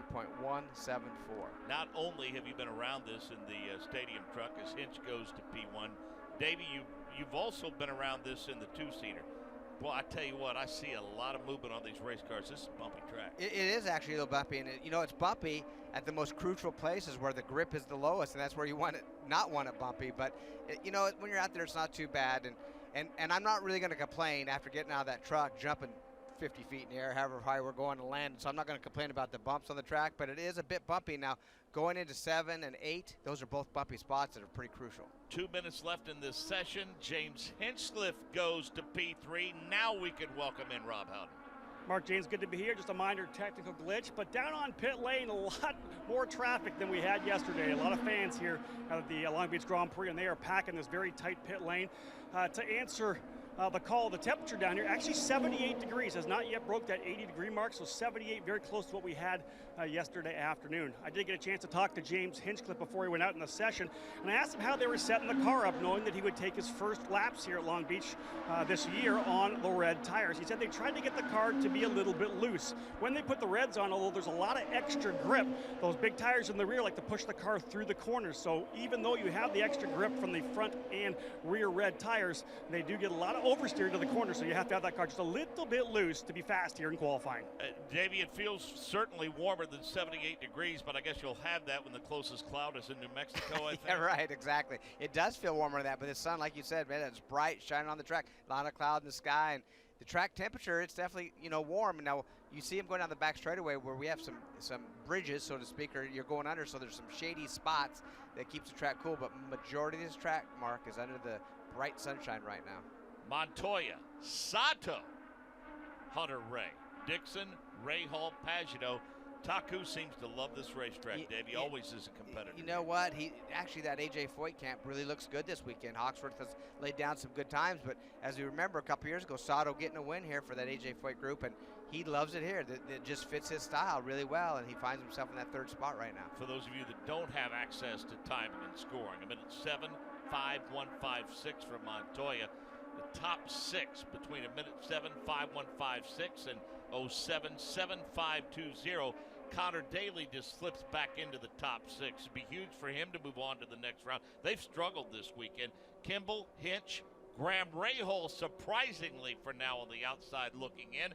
And Max Chilton, after having a solid weekend in Phoenix a couple of weeks ago, has struggled mightily this weekend here with Long Beach. His quick lap, 10th quick in the session, 08:38:43. As time continues to wind down, checkered flag is out on this session. We'll see if Connor Daly sticks. Montoya, Dixon, Pagano, Sato, Hunter Ray, Connor Daly. Nick, can you hear or see anyone coming your way? Boy, Simon Pagano just made his way through turn number 11 and kicked the cone to the outside. It's actually right in the middle of the racetrack, so Connor Daly, James Hinchcliffe going to have to jump to the outside of that cone. Here comes Graham Rahal. He's hard on the brakes, tugs on that steering wheel to the right. Charlie Kimball as well. And finally the Iceman, Scott Dixon, Mark, the final car in my view out of turn number 11. Connor Daly, so very, very close, Davey, to getting into the next round. It was that run through that hairpin that Nick Yeoman described by James Hinchcliffe that moved him to P3. So those moving on. Scott Dixon, P1, 107.5019. Juan Montoya, James Hinchcliffe, Simon Pagino, Takuma Sato, Ryan Hunter-Ray, narrowly missing moving on. Connor Daly, Charlie Kimball on the outside looking in. Graham Rahal, who's had a pretty good run in practice throughout the course of this weekend to this point, he slips to 9th quick in this session at 107.8841, and Max Chilton at 08.3843. So, again, usual suspects at the top, talking about Dixon and Montoya. Pagino there too. But again, Sato, Ryan Hunter-Ray has had his share of struggles this weekend. This is not for the faint of heart. There's no question. Well, I'm more surprised right now with Graham Rahal. I'll be honest with you. They've been running good. I talked to him earlier on, and they've really felt they had a good car. And if you look at the practice speeds, he was, how he didn't make it, I'm not sure. Something must have happened. It'd be interesting to see what Graham has to say, because that's a surprise for me that he's not in that top 6. Is there a danger when you run well throughout the course of the weekend, but maybe you're not top 5? Is there a danger in the debrief after the last session before you go qualifying to say, you know what, we think if we make this adjustment, it's going to be just enough to get us inside that top 5, and it ends up being the wrong one? Well, yeah, and another thing, as we talked about earlier, is the tires. The softer compound red tires that they qualify on, it changes the bounce of the cars a lot of times. So with that car changes that little bit, it could knock you from really good on the black tires. You may even be faster on the reds, but not fast enough to get in the top 6. After the debrief, maybe we'll get a comment or two. Again, those on the outside looking in, Daly, Kimball, Rahal, Chilton. From the Firestone broadcast booth at Long Beach, this is the Advanced Auto Parts IndyCar Radio Network. Hey, IndyCar fans, if you've never been to the Honda Indy Grand Prix of Alabama at the world-famous Barber Motorsports Park, the place Sports Illustrated called the Augusta of IndyCar, then this is your chance to experience an incredible race weekend at the finest road course in North America, and to see the largest collection of motorcycles in the world at the Barber Vintage Motorsports Museum. This is the Honda Indy Grand Prix of Alabama at Barber Motorsports Park, April 22nd through 24th. Purchase your tickets today at barbermotorsports.com. The best drivers on earth aren't going to push the limits of man and machine riding on just any old piece of rubber, which is why Firestone is the tire of the Verizon IndyCar Series. So when it's time to celebrate the 100th running of the Indy 500, no one knows more about celebrating than the tire that has more Indy wins than anyone else. Because at Firestone, we don't just make tires, we make champions. Whatever you drive, drive a Firestone. From the Firestone broadcast booth in Long Beach, this is the Verizon IndyCar Series. Football, a game of inches. Motorsports, a game of seconds, tenths of a second, 1/100ths of a second. Nobody knows that better than Connor Daly. He's on pit road with Zach Beach. Hi guys, I have Daly here with me, just missing moving on to the next round. Great effort from Connor. Really seemed like you were working that race car out there, man. Take us through the run. That's the first time this year, well, in a while, that I've really felt I'm shaking coming in after that. I thought I was really, on the limit of that thing. And the guys gave me a great car from the practice session to this session. It's much better that we're talking about barely missing the top 12 than, barely making the field at the back. So I'm really happy with it. I mean, we're close. I'm so mad that we missed it, because that was my goal, is to try and make it to the top 12. So, oh well. Well, I remember here last year, this is where you got your break. We were in the 2-seater together, and then you had to run to jump in this car. What's it mean being back here in a full-time ride? It's awesome, man. I mean, this is the dream. You know what it's like. It's cool to be out here, and it's cool that we've got a fighting chance. I think our car is really good. Felt so awesome there on the Reds. So just trying to make it work tomorrow. Well, thanks, Connor. You'll have a good day tomorrow, man. Zach Beach with Connor Daly on pit road. P2 is underway. Session 2, we should say.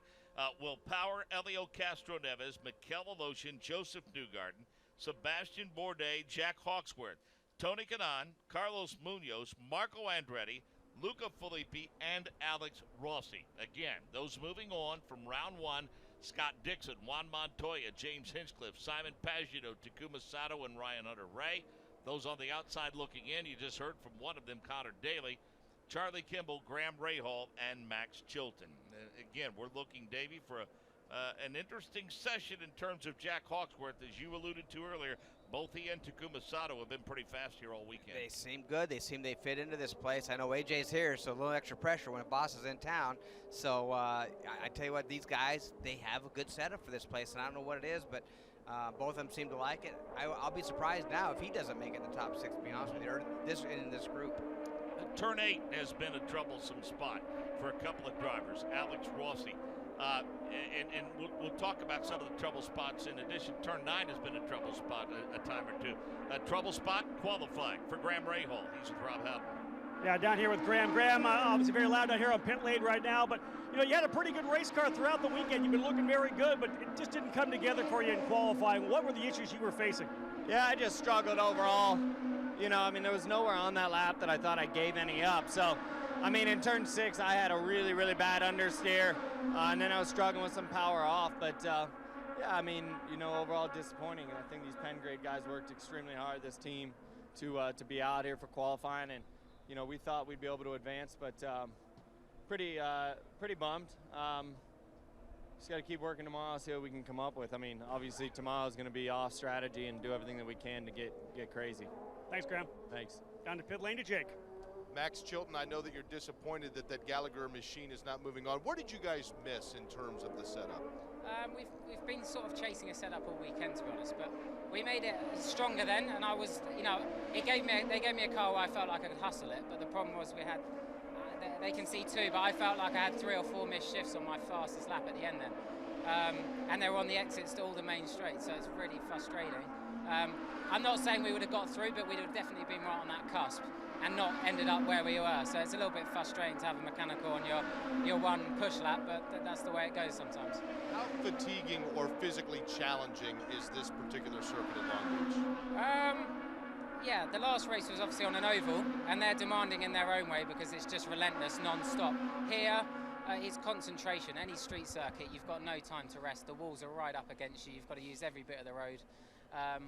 So yeah, they are more demanding. We've put a bit more cast on the car as well. It makes it a little bit more heavy, but I'm used to long races and it's not too bad.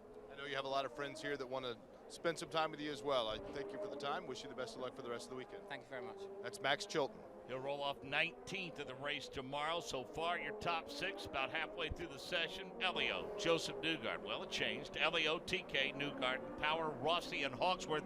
It's a time for them to let it all hang out. The 41 car in one of the runoff areas, and Nick Yeoman, you can reaffirm this is a time to let it all hang out. Boy, yeah, just a couple moments ago, Elio Castro-Neves, with the first car leading that 11-car train out of the racetrack for qualifying. He got hard on the brakes here in turn number 11, and then when he tried to pick up the throttle, that car just wouldn't turn, and he nearly ran into the outside wall here of turn number 11. He did safely make it through this corner, as did the rest of the field. Everyone is, just about everyone, I want to say about 90% of the field, Mark, has now gone back to pit lane. Jack Hawksworth comes off of the hairpin now after his trip to the runoff area. Hawksworth right now, Davey, he was on a flyer, and basically, the next lap, you throw it away. You got to build that momentum, get that rhythm back. So, boy, when you do that, it costs you a lot of valuable time. Yeah, he almost got in the wall, right? Really coming off at turn 6, I think it was, and so close to the wall. It was amazing. Then he went in the runoff area, so they were on black tires. So I think he does have a chance to come in now, put the reds on, and calm down a little bit, just relax, and try to get the most. I just think he was overdriving a little bit there and just didn't have the grip that he needed to get the car warmed up. Boy, you put all the markers out you can. You put the red line that we pointed out earlier today, and yet in turn number 8, Davey, they still have a tendency to reach out and grab that wall.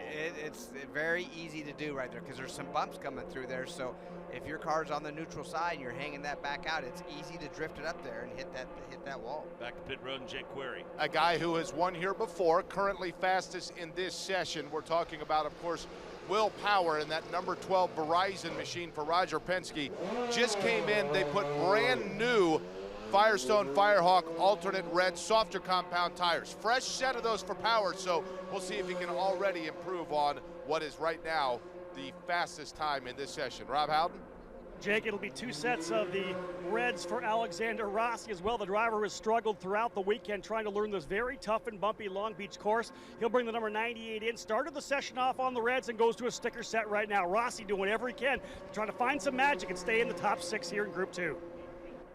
P3, Rob, as we speak, Will Power, P1, then Luca Filippi, then Rossi, Elio Castroneves, Marco Andretti, and Mikel Alushin, Carlos Munoz, Joseph Newgarden, Sebastian Bourdais, Tony Kanaan, Jack Hawksworth.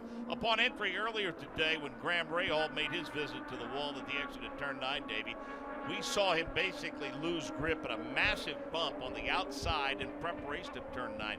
I seem to remember when I used to call the course from out there, a manhole cover in that area. That's right, there is a manhole cover there. You try to go around it, but it's hard. It's hard to miss that thing sometimes, and there is some serious bumps right there. I mean, you have to be aggressive in that corner. Well, that's another great passing zone right there, Mark. You could definitely set a guy up to pass there, but man, with the bumps, if you get him in the wrong, if you stay a little low, the bumps aren't as bad, but you don't have a good angle of the corner, so you get up in the really good groove. It's bumpy there. Turn number 1, there is the opinion that turn number 1 seems to be a primary passing zone, but we have seen that over the years be anything but that. Right, no, it's because everybody's so good down that corner. It's not a complete 90-degree corner, really. I mean, you get in there and to the left, but then it kind of veers off to the right to the famous fountains here at Long Beach, and it's a tricky corner. Now, we've seen guys try it, and especially on the first lap. Remember, Newgarden and Dario. Yeah, first lap, go down there and crash into each other. So it's a tricky corner as well. But one thing I noticed about Will Power, he's on his black tires. He went out and turned 107.77. The 6th quickest car in the first group, Ryan Hunter-Reay, 107.71. He was almost as fast on his standard black tires as Ryan Hunter-Reay was on his red tires. So when he gets these reds on, which he's got right now, Mark, and he's getting ready actually to come across the timeline here just momentarily as he's coming around the hairpin, and we'll see what he can lay down. 2 minutes remaining in this session. Newgarden, Kanaan, Power, Alushin, Luca Filippi, and Alex Rossi. Nick Yeoman, have you ever seen anything like Turn 11 in terms of what you woe it down to speed-wise after all of the speed you carry elsewhere on the course? Mark, as I mentioned, I think it's probably the slowest corner on the IndyCar schedule. I mean, these guys will reach speeds on this front straightaway up around 200 miles per hour, but they crawl through this Turn 11 portion at probably 15 to 20 miles per hour. So just to give you an example of the type of speed differential, Marco Andretti navigates that Turn number 11 hairpin in that bright blue and white United Fiber and Data Honda. Here comes Tony Kanaan and the fast Russian Mikel Alushin right up on the rear wing as those 2 drivers exit Turn 11, Mark. Davey, is always the case with road and street courses, that mix of concrete and asphalt.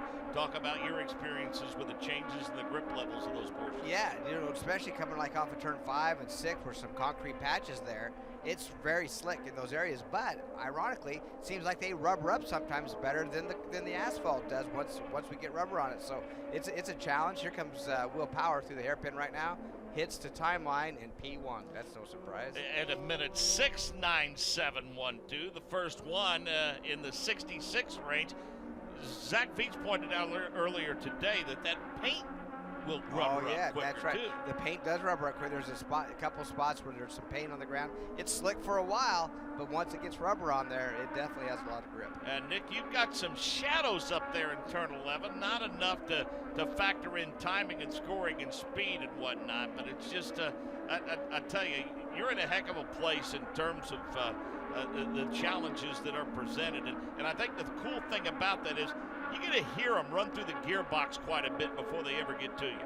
Well, especially through that sweeping left-hander in Turn number 10. Joseph Newgarden navigates that and then is hard on the gas out of Turn number 11. But you're right, this is the part of the racetrack where I think it's so much in the driver's hands because you're swapping ends of that steering wheel, so it is very technically demanding and certainly one of the more important parts of this race course. But I think, Mark, it's fun looking down on these drivers as Alexander Rossi, the rookie, tries to put it in the Fast 6, watching those hands go left and then back to right, all while they're trying to decelerate and accelerate back onto the front straightaway. It is a joy to watch up here in Turn 11.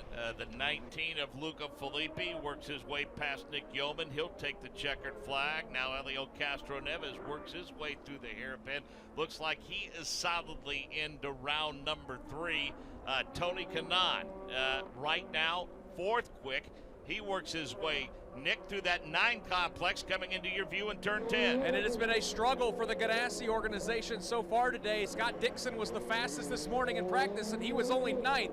Tony Kanaan out of the hairpin mark, and he put it in the fast 6. And Luca Filippi is just behind him.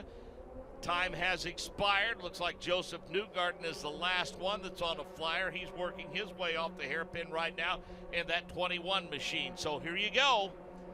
Luca Filippi bumped out last time by Tony Kanaan. Your top 6, Will Power, Carlos Munoz, Elio Castro-Neves, Joseph Newgarden, Sebastian Bourdais, a 3-time winner here who really hasn't been a factor in time and speed all weekend, suddenly finds himself in the round of 12, and Tony Kanaan secures the final spot in the next round. On the outside looking in, Luca Filippi, Alexander Rossi, Mikel Alosha, Jack Hawksworth, rolling off 21st, Marco Andretti. Wow. He has struggled all weekend, Davey. There's a big, I'm surprised at that as well. That's unbelievable. But, you know, I want to make thing Will Power, you know, the first race of the year, he had what was it, vertigo? And the illness, illness initially diagnosed as illness, then concussion, then it was determined to be an illness. An illness, yeah. So he was throwing up before qualifying. He made it through all 3 rounds faster than anybody and was on the pole after throwing up before and after qualifying. Yeah. The guy is, today, he's the only guy in the 106 bracket and nearly a half a second faster than the next guy. The guy, he just has magic when it comes to these street and road courses. He is unbelievable on how fast he is, you know, compared to everybody else with equal stuff. He's amazing here. I think he's found the balance, though, Davey. First couple of years in the IndyCar series, didn't have exactly, you know, prowess. You would call it prowess on the ovals, but now he's a threat no matter the venue. No matter where you're at or what track it is, he is definitely a threat. Yeah, and would it be a story if he would win a championship after missing the season opener? But it's Will Power, so it's not out of the question. Well, and then we see how many championships did he lose at the last race? 3 in a row. 3 in a row. Yeah. 3 in a row. It's pretty amazing on how magical he is. But then, you know, when it came to the championships, it seemed like Scott Dixon was nabbing those from him all at the end, who is obviously another guy that's pretty magic behind it. I don't think he wants to talk about that much. Yeah, no, that's probably not good. Broadcasting from the Firestone broadcast booth. We'll be back with more on the Advanced Auto Parts IndyCar Radio Network. The best drivers on earth aren't going to push the limits of man and machine riding on just any old piece of rubber, which is why Firestone is the tire of the Verizon IndyCar Series. So when it's time to celebrate the 100th running of the Indy 500, no one knows more about celebrating than the tire that has more Indy wins than anyone else. Because at Firestone, we don't just make tires, we make champions. Whatever you drive, drive a Firestone. Hey IndyCar fans, here's your chance to experience an incredible race weekend at the place Sports Illustrated called the Augusta of IndyCar. It's the Honda Indy Grand Prix of Alabama at Barber Motorsports Park, April 22nd through 24th. Purchase your tickets at barbermotorsports.com. From the Firestone broadcast booth in Long Beach, this is the Verizon IndyCar Series. So the round of 12 will be Scott Dixon, Juan Montoya, James Hinchcliffe, Simon Pagenaud, Takuma Sato, and Ryan Hunter-Reay. Will Power, Carlos Munoz, Elio Castro-Neves, Joseph Newgarden, Tony Kanaan, and Luca Filippi. Those on the outside looking in. Connor Daly, Bourdais, Charlie Kimball rolling off in the 16th position. The driver of the 98, Alexander Rossi, who's with Rob Howden. Alexander, you're really just chipping away at it here. You know, your second street race start here in IndyCar racing. You put a couple sets of reds on it to see what you could do. Talk about your session finishing 8th, and you'll start 16th tomorrow. Yeah, I mean, it's not the words I want to hear, but you know what? I'm a million times happier with the car here than I was in St. Pete. So I think we made some inroads there. Obviously, it's a whole new track for me again. We were on the back foot a little bit after FP1 where we had the crash. So, you know, I think as a group, we've been missing a bit of pace to the other Hondas, so we need to understand why that is. Obviously, it's not where we as 4 cars want to be. But, you know, like I said, I'm happy with the car than I was in St. Pete, and I have much better hopes for tomorrow than I have in the past. Personally, you're a long way behind some of these guys that have so many more races here at Long Beach. Your first, of course, street race was St. Petersburg. Can you compare that race to this race on how you feel personally in the car? Oh, it's night and day. I mean, in St. Pete, everything was unknown, and I kind of felt that I was thinking too much. whereas here it's much more second nature. And then this track's amazing, and the atmosphere, and to be in California again is really, really special. Good to see a smile back on your face. Thanks, man. Appreciate it. Alexander Rossi, folks, starting P16 tomorrow. And we mentioned just in front of him, Connor Daly, Sebastian Bourdais, 13th and 14th, and Kimball Rossi, 15th and 16th. 17th, Graham Rahal. 18th, Mikel Aloshin. 19th, Max Chilton. Rolling off 20th, Jack Hawksworth. And 21st, Marco Andretti. Clearly, Jack Hawksworth, after being fairly consistent throughout the course of the weekend, Davey, he too missed something in that final session. Yeah, I can't imagine what Marco's thinking right now. I mean, they've been working so hard, and his teammates, I mean, a couple of them didn't make it. Alexander Rossi, who's a teammate of his, did not make it as well. And then let me see here on the first round, Hunter Ray made it, another teammate. So I don't know, man. They need to find something there for sure. So Dixon and Power move on, along with Montoya, Munoz, Hinchcliffe, Elio Castro Neves, Pagano, Newgarden, Takuma Sato, Tony Kanaan, Ryan Hunter-Ray, and Luca Filippi. Davey, while we have this opportunity, how are things progressing? Plans being made for your involvement from the ownership side for the Indianapolis 500? Yeah, I think we're good, Mark. I mean, we talked about doing a deal. I actually have a car that we teamed up with Dennis Reinbolt, and we have Sage Karam behind the wheel, so it's going to be interesting. And Sage, I feel, should be a full-time contender in the IndyCar Series. He unfortunately didn't have a ride, so we were able to nab him. We ran him 2 years ago as a rookie as well. So, him being familiar with our team, we feel we have a good program for the 500, and as tough as that race is, we're going into it very confident.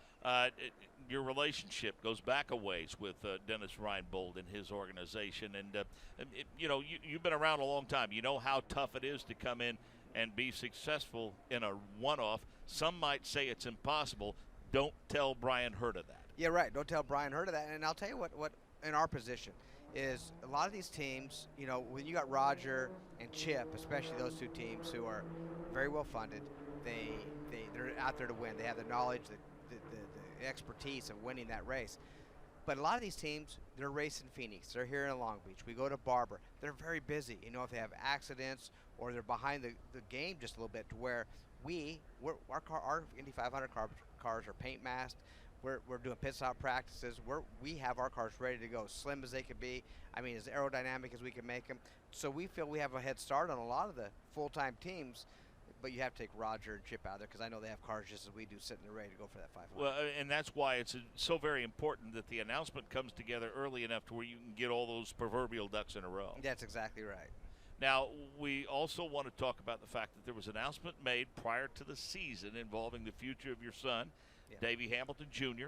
Efforts continue to get that young man into a race car in the Indy Lights level. We know he's here with you this weekend. We saw him doing what young kids do, sit with their friends and family in the hospitality center and eat. Yeah, and it won't hurt him to eat a little bit more. No, that's for sure. He's a rail, that's for sure. And it's been fun to watch him grow up the past couple of years. But what can we look for in the not too distant future for Davey Hamilton Jr.? He has 14 or 15 days of testing with Jack McCormick, who has the Indy Lights team. Jack's been in the game for a long, long time, and they're working hard to find a little bit of funding to run the month of May, which includes 2 road course races on the GP, and then the Freedom 100. So he is really pumped to do it. But we have a few helpers. I mean, we're not very far away financially, so hopefully we can come up with that last little bit of money.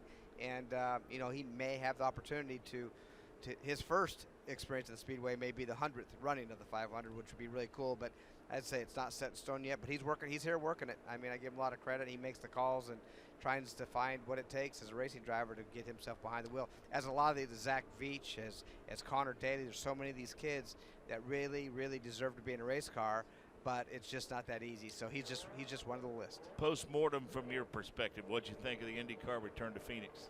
Well, I love Phoenix. I mean, I think I wish we never would have left there, and that's a track that I've had a lot of success at.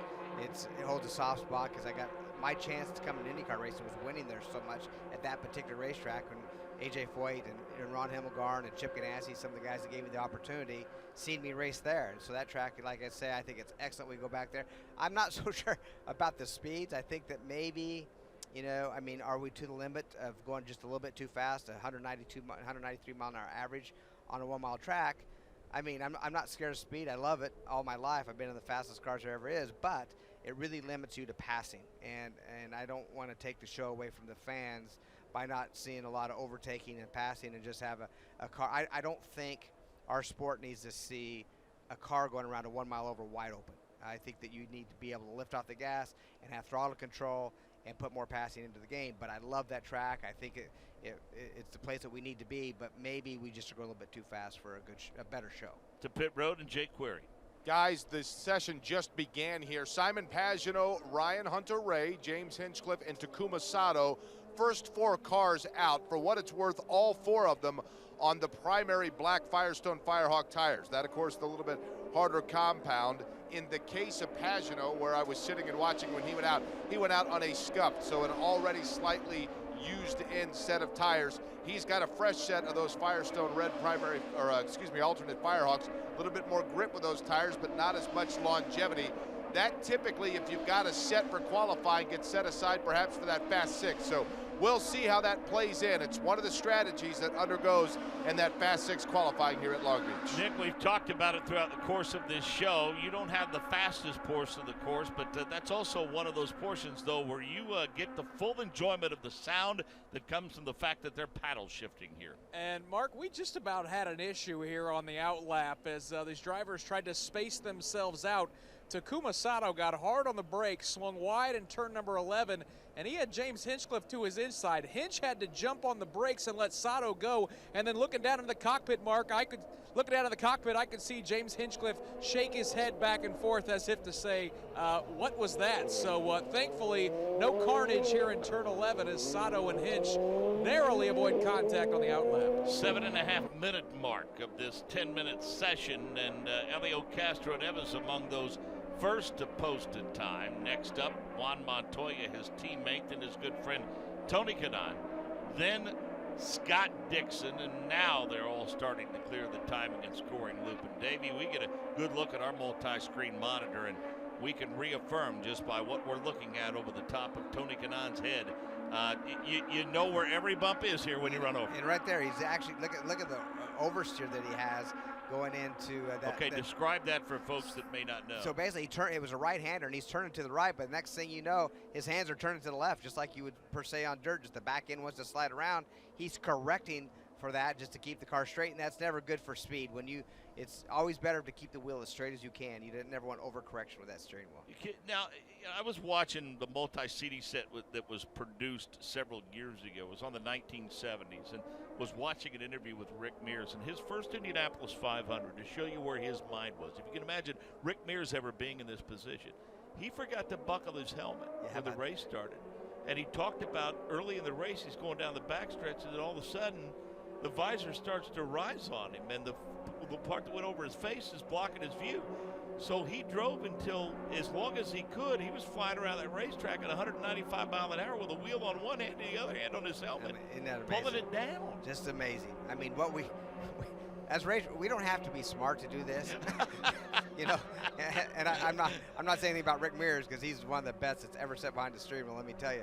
But we make mistakes. I mean, I've actually, fortunately, in a practice session, not an IndyCar, I did this. I hooked my Hans device up. I felt like I'm hooked up, but I forgot to buckle my helmet, and I went out really quick. I came right back in and thought, oh my God, I didn't even tell my guys I was so embarrassed. And they're stupid, like not clipping the wheel all the way on. There's certain things that we just take for granted sometimes because you're so focused on what you need to do on the racetrack. Sometimes you forget about the easy things. Well, and the guy next to us for NBC Sports Network, Townsend Bell, I can't remember if it was either with Panther or Menard that he drove for. It was in Kansas one year. The onboard extinguisher went off, filled the cockpit off. That's right. Yeah. Well, remember Scott Sharp at the 500 on the pole, and they left the radiator blocks in. Cooked the motors on the pace lap. Yeah, so for sure. Amazing things. To pit road and Rob Howden. Yeah, guys, a little bit of action down here at the tail end of the pit lane. Carlos Munoz actually has not gone out yet here in the second qualifying session. He's sitting on pit lane here, the number 26. He's got Firestone Reds on the car, but they haven't even fired yet. He has not yet turned a lap. Both Takuma Sato and James Hinchcliffe now into pit lane and out. They both have went from the blacks to the reds. So Hinchcliffe and Sato back out. See if they can't work themselves into the Fast Six. Montoya, Pagenaud, Willpower, Newgarden, Ryan Hunter-Reay, and Scott Dixon, your top six. Elio, Kanaan, Takuma Sato, James Hinchcliffe, Luca Filippi, and Carlos Munoz. They're the guys banging on the door looking to work their way in. Conventional wisdom tells you over the course of the weekend, Elio will be one of those guys to get there. Again, trying to join Montoya, Pagano, Will Power, Newgarden, Hunter Ray, and Dixon. You said you were talking to some of the guys from Robbie Gordon's Truck Series and how, mindful they have to be now, change their way of thinking about tires. We're really now seeing on display the fact that a couple of cars have yet to go out. This is pure tire management, is it not? Pure tire management. And one thing, everybody would like to run the sticker tires in round 2, but then that leaves them without sticker tires for the final round if they make the Firestone Fast 6. So it's a little bit of a strategy. It'd be nice if you could get into the top 12 and then get to this second round and be able to get into that Firestone Fast 6 with a brand new set of reds sitting there ready for you. But not all guys can do that. Well, whatever you had planned, and the planning may very well have started right after Phoenix, does a lot of that go out the window if you don't at least get into the round of 12? Well, yeah, for sure. It definitely goes out the window, Mark, and it's a whole different mindset. And then at that point, you just think differently and strategize a completely different way in this race. Montoya, Pagano, Power, Newgarden, Hunter Ray, Dixon, Nick Yeoman. Anyone impress you as being particularly smooth and fast through that hairpin in turn 11? 3 minutes remaining in this session. Again, those on the outside looking in: Elio Castro-Neves, Tony Kanaan, Takuma Sato, James Hinchcliffe, Luca Filippi, and Carlos Munoz. Those two have yet to post a time. In case you missed it earlier, among those out, Connor Daly, Sebastian Bourdais, Charlie Kimball, Alexander Rossi, Graham Rahal, Mikel Alosian, Max Chilton, Jack Hawksworth, and Marco Andretti. Davey, we were in your hospitality area earlier. This is the 42nd Toyota Grand Prix of Long Beach, the 40th and final Toyota Celebrity Race, and what a wild one it was. Oh my God, I didn't realize it was the final race, which is a little bit disappointing because I love that race. It's a lot of fun, but it was a bit crazy.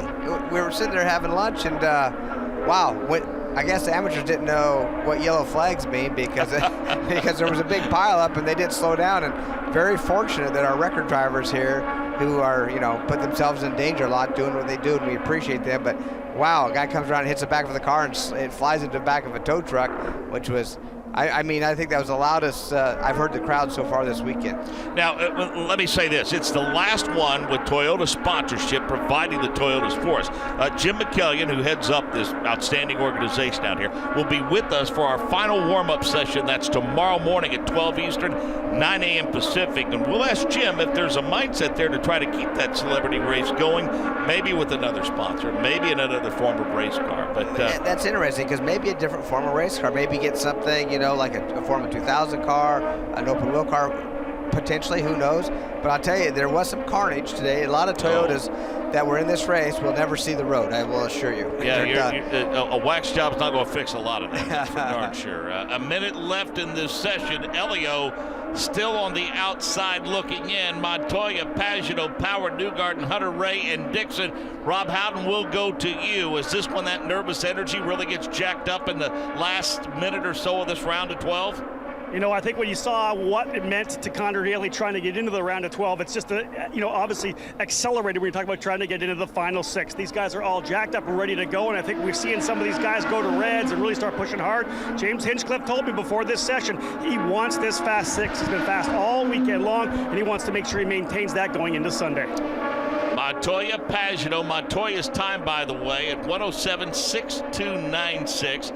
Pagano, Power, Newgarden, Hunter Ray, and Scott Dixon. Nice turnaround, Davey, for the 28 of Ryan Hunter Ray. They've not been quick all weekend long. They have not been quick, and really the only car in the top 6 at this point. And Hunter Ray's had some success here, former winner here, of course, and he would like to get back to victory lane. Continue to be surprised that Elio is on the outside looking in. The clock is down to 5 seconds remaining in the session.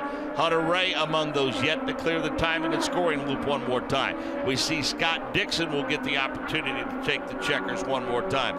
We'll see if Elio Castro-Neves has what it takes. He makes his way along Seaside Way with Joseph Newgarden in tow. Then not too far behind them is the 22 of your points leader, Simon Pagano. So the checkers flies on the session. We're We're going to keep our eye out. We see Elio clear the checkers for the last time before he heads to pit road. Was he fast enough to get in? It doesn't appear so. He may have to stand pat for that 7th starting position. The rest of those, as we mentioned, Newgarden, Dixon, those guys clearing that timing and scoring loop. Tony Kanaan with another shot at it. Doesn't look like that he's going to get in.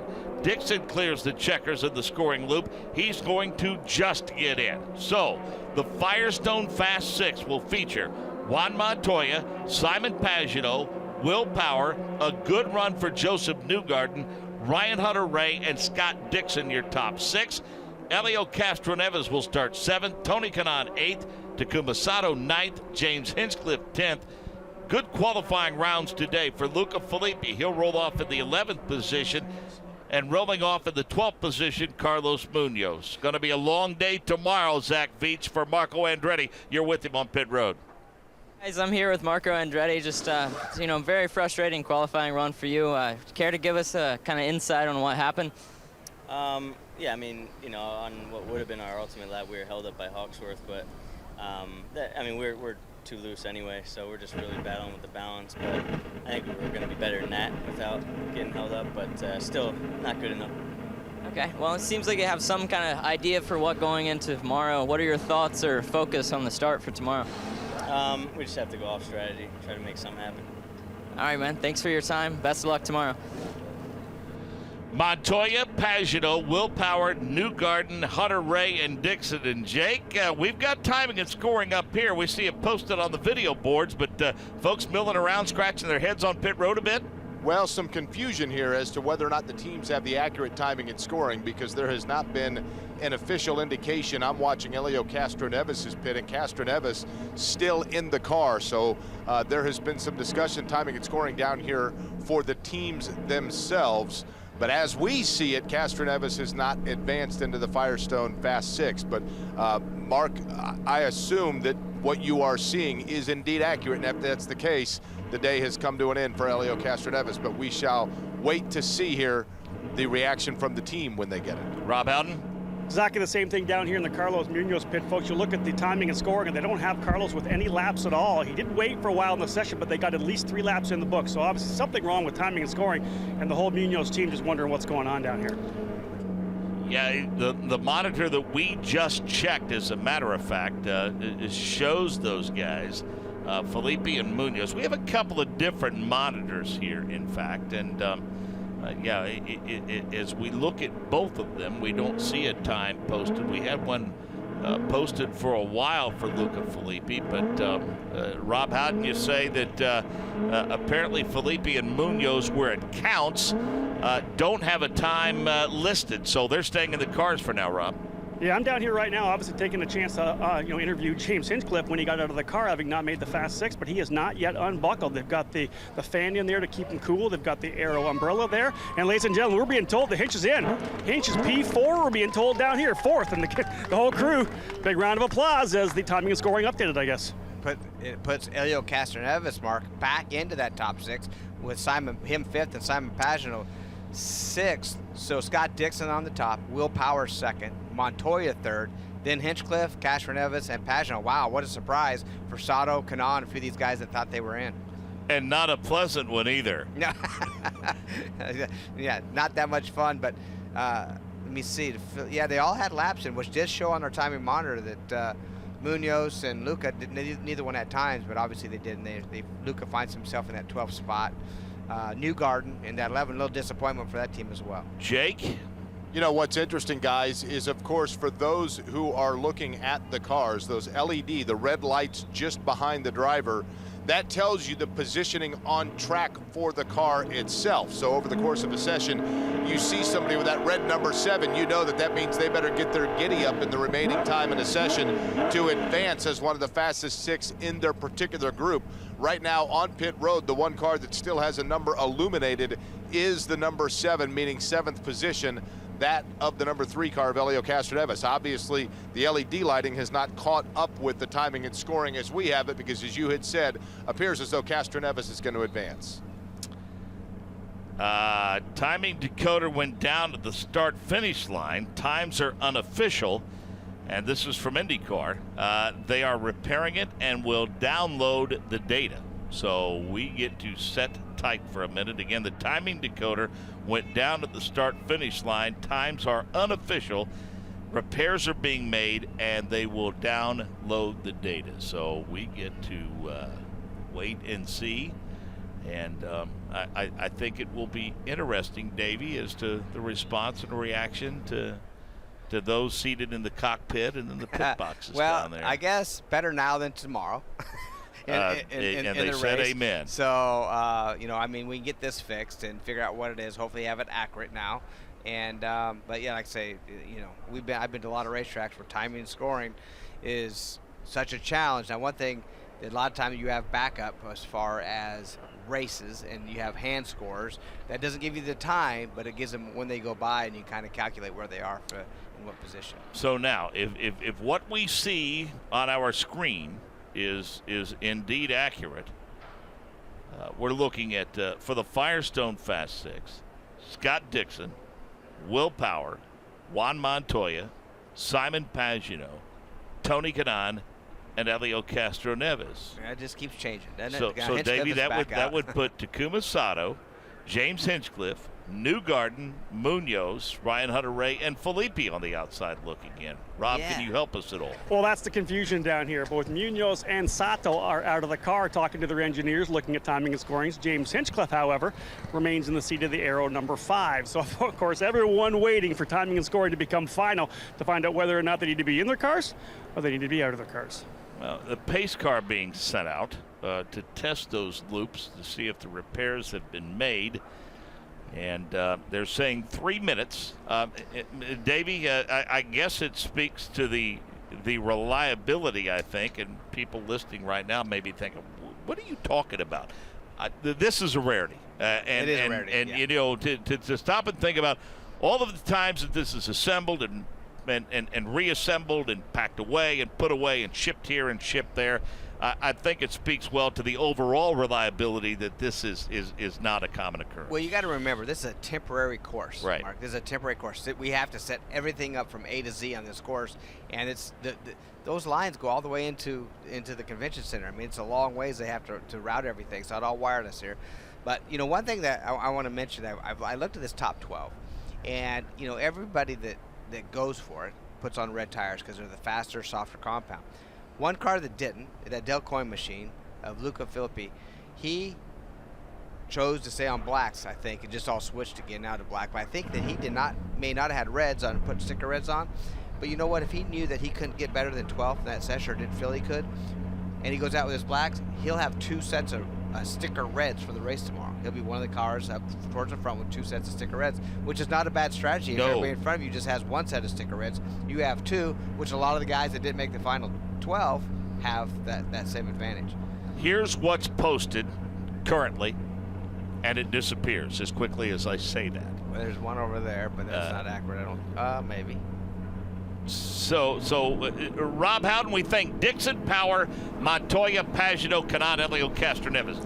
Those guys are the Firestone Fast Six. That's the Fast Six as posted on timing and scoring in the monitors down here on pit lane. And I'll tell you right now, James Hinchcliffe has now climbed out of the Aero number 5. So indeed, it looks like their jubilation at him jumping up to 4th and the big round of applause we had down here in the pit lane from all his friends, fans, and followers was a little too premature, as he is now out of the car, and as you said, will be somewhere around the 8th or 9th position. Davey, we're putting you in charge of troubleshooing this. Yeah. We're going to hold you to this never happening again. So P7 will go to Hinch with a time of 07:14:15.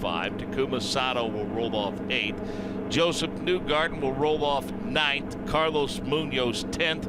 Ryan Hunter-Reay 11th, and Luca Filippi will roll off 12th. Those who did not advance from the earlier rounds, in case you missed it: Connor Daly starts 13th, Sebastian Bourdais 14th, Charlie Kimball and Alex Rossi will be in row 8. Row number 9, Graham Rahal and Mikel Aloshin. Row number 10, Max Chilton, Jack Hawksworth. Marco Andretti will roll off 21st. Takuma Sato will roll off 8th tomorrow, Rob. Takuma, this place has been pretty good to you. You've won here before, and it's been a pretty good weekend so far. You've been strong, you've been top 5, you've been top 10. just missed out on getting into the Fast Six, but give me your thoughts on that qualifying session. I know, but I think we should be happy with the result. Not personal result, obviously, being in the top 6 and then wanted to be front row, of course, like anybody else. But under the circumstance, I think we were a little struggled, to be honest, in practice 2, practice 3. Yes, practice 1 was top 5, but then that was a little bit artificial. And then we brought back the car quite strong, so I would say pretty happy with it. There was a little bit confusion about timing on the last session, and I thought we made it, but anyway, we needed another 2/10 to be in there, so it was not possible. What was your experiences with the red tires out there? Were they good for you, or did you find the car a little push? Yeah, we had a little bit of stability issue on the black tire, so to be honest, with the new reds helped me a lot to get the stability out of that, and so I can push a little bit more, and then that's the result of we made quite a competitive lap time under the circumstances. So we should be happy, but now we need to get the balance in the black tire, red tire, minimize the balance shift for the race, and that's probably very difficult. And good luck tomorrow morning in the warm-up. Will do, thank you. Takuma Sato, ladies and gentlemen, doing a good job as he comes into the 8th position, starting on the outside of row number 4. New timeline is being established. Turn 6 on the backstretch. They just dropped off a checkered flag to the course worker out there. We saw that, so change it from the hairpin back to the area around turn 6. So that's what Montoya, Castroneves, Dixon, Kanaan, Power, and Pagano will be chasing. Takuma Sato rolls off 8th, and Davey, a lot of changes over the past couple of years, both on the driver's side, engineering, team side for AJ Foyt. Larry has certainly put his stamp on that operation, and I think they're ready now to not simply be, competitive in races. Obviously, they think it's time to start winning. Yeah, I think so as well, and they have worked hard at putting a good program together. We know they can win. They won here a couple years ago. They put themselves in position to win, but I think it's the consistency, and I don't know if it's the consistency of the drivers or the team, and I don't want to throw an arrow at either one of them because there's something that's not quite meshing up, So I know these guys. Every track's different we go to. Are they not keeping up with the setup, or is the driver, working too hard, trying too hard, making mistakes, which is we don't know, but they are putting all themselves in a good position to win races. Misread that update, interval 6 instead of turn 6, so that might make things a little clearer. 3 minutes until we get ready to go, so things a bit disjointed after we completed the round of 12, and in case you're just joining us, we had a timing and scoring issue, which resulted in two drivers running the entire session and not having a time posted. So they worked to correct that when the dust settled and they got everything lined up in a row. It was Montoya, Castroneves, Dixon, Tony Kanaan, Will Power, and Simon Pagano moving on. Those that are on the outside looking in, James Hinchcliffe, Takuma Sato, Joseph Newgarden will roll off 9th, Carlos Munoz 10th, Ryan Hunter-Ray 11th, Luca Filippi will roll off 12th. If you are a fan of the Mazda Road to Indy presented by Cooper Tires and the Verizon IndyCar Series, you need to have a subscription to TrackSideOnline.com. You'll get previews of upcoming events, session roundups, qualifying reports, and race recaps, along with all of the behind-the-scenes stories, and all of this delivered to your inbox throughout each and every race weekend. Since 1996, TrackSideOnline.com has been the source for all the news about IndyCar, and now you can find out about the up-and-coming drivers in the Mazda Road to Indy. For just $22 a year, you'll be able to follow your favorite drivers during every race weekend right from your computer. Go to TrackSideOnline.com today in order to subscribe. So that interval 6 is just entering at turn number 9. That's an interesting spot, somewhat troublesome spot. But again, that interval 6 is just entering turn 9 on the course. That's, of course, at the end of Seaside Way, in an issue where Graham Rahal was against the outside retaining wall as he exited turn number 9 and got ready for turn number 10. So, Davey, 42nd year at Long Beach, and we've talked about it extensively throughout the course of this weekend, and we'll get your perception and perspective in terms of history and venues, road and street courses, this one I think not only rates up there nationally, but certainly internationally. Oh yeah, without a doubt. I mean, it started off being a Formula One race here. A lot of history with this place. A lot of, you know, the people that have won and raced here is just amazing, and you know, it stands out, especially for a street course, a temporary street course. This thing here just rock and rolls, and it's fun to be here, Mark. And I hope this goes on forever. I know that everything seems to change, but this race, you know, you look at the crowd just today. There's not really any racing going on today, at least on the Indycar side, but qualifying, and it has a great crowd here, and it's just a lot of fun with all the people and the great fans around here. And I think each and every year, even though we don't have, you know, any of the Mazda Road to Indy series here, talking about F2000 Pro Mazda and Indy Lights, I know we don't have, as we said, the ladder series here, but still there's plenty of entertainment throughout the course of the weekend. Well, they have so many different kinds of racing going on. They have concerts afterwards. Pine Street has multiple, like any restaurant you want to eat at, right on Pine Street, all walking distance from all of us, and just the way it's set up here, just pretty special. Back to pit road and Zach Veach. Well, I'm here with Joseph Newgard, and the last time I talked to you, we were trying to coordinate a trip to an American Ninja Warrior course, and today you just got finished qualifying. Express the emotion, you know, going from the glitch, taking you from the Fast Six to now starting ninth for tomorrow.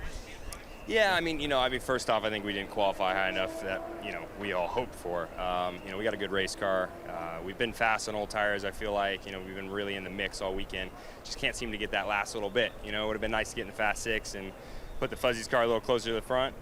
And we just got a little more work to do tomorrow. So it was a weird session. You know, I didn't have any timing and scoring in the car. I didn't have any split time. So I was just trying to go as hard as I could and get the most out of the thing. And that makes it a little bit harder, but you know, at the end of the day, we didn't have enough. So tomorrow we'll try and do better. And like I said, I got a lot of confidence in the Fuzzy's crew. I think we'll have a fast race car. All right, thank you, Joseph. Now we go down to Rob Howden. Thanks, Zach. Standing here right now with James Hinchcliffe. James, bit of a tease there. You thought you were going to be into the Fast Six. They said you were fourth.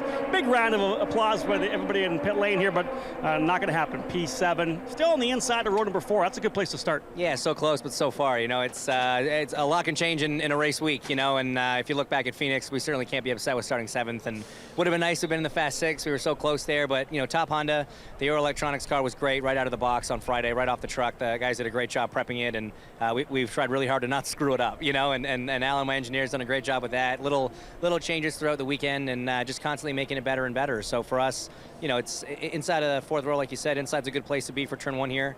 We didn't have to do a second run on that set of Firestone Reds, which could play benefit in the race because the red tires are definitely going to be the tires tomorrow. So there's a lot of positives to take out of it for sure.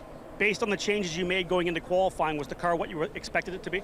Yeah, pretty much. You know, we went out on blacks, and it kind of fell exactly what we thought. And when we stuck those Firestone Reds on for the first time this weekend, it was a bit of a rocket, you know. And there's a couple little things maybe we would have done differently, but all in all, you know, big effort from the boys. Really proud of them, and happy to get another good qualifying under our belts. Nicely done. Thanks so much. There it is. James Hinchcliffe going to start on the inside of row number 4 tomorrow. Nick Yeoman, had we known the delay was going to be that lengthy, we could have had a snack or something delivered to you out there in turn 11. But now business picking up for you. I appreciate that, Mark. You know, my suggestion for IndyCar, my educated, I was just going to stand up here, Mark, and go 1 Mississippi, 2 Mississippi. You go.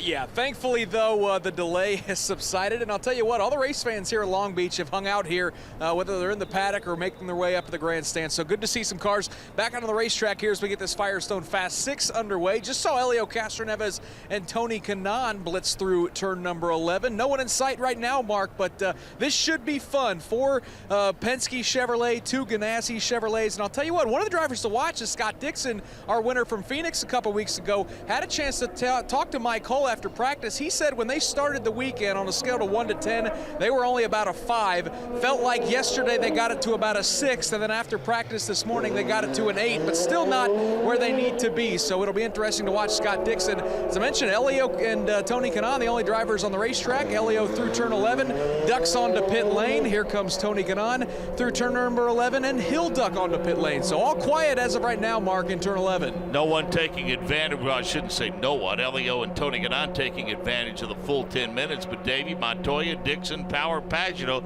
they've got a plan, and it didn't involve using the whole 10 minutes. Yeah, no, it looks like they're showing Will right now taking the fan off the deck of the car, and looks like he may be getting ready to head out. He's on the reds, and it looks like I got to believe, Jay Query, most if not all of those drivers going to go out on the reds in this session. Yeah, and what's interesting is Castroneves started on reds, came in and went to another set of reds. So typically you see people go out and maybe lay down a lap or two on the primary tires, then come in and go to the reds. But Castroneves went out on reds in the beginning there, came back in, and now has a new set of reds on as well. Kanaan also now taking off. He went out on the primary black tires. Now they are putting slightly scuffed red tires onto that machine for Tony Kanaan. Zach Veach. And as I'm sitting here, or standing, I should say, behind Scott Dixon's pit, he has the Firestone red sidewall tires on. His crew is just firing up right now, and we'll be seeing him leaving his pit box very shortly. Davey, occasionally on these road and street courses, we hear pit guys make reference to actually putting on a set of scuffed reds.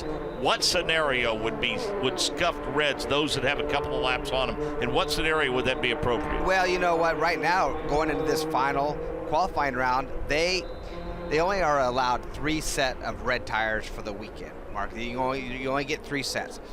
You could use them as you want, but you have to have 1 set of red stickers for the race. So these guys usually save them. They don't run them in practice. They put them on for first round of qualifying just to get in that top 12. But then they want to advance on to that top 6. So they usually put the second set on after, to advance to the top 6.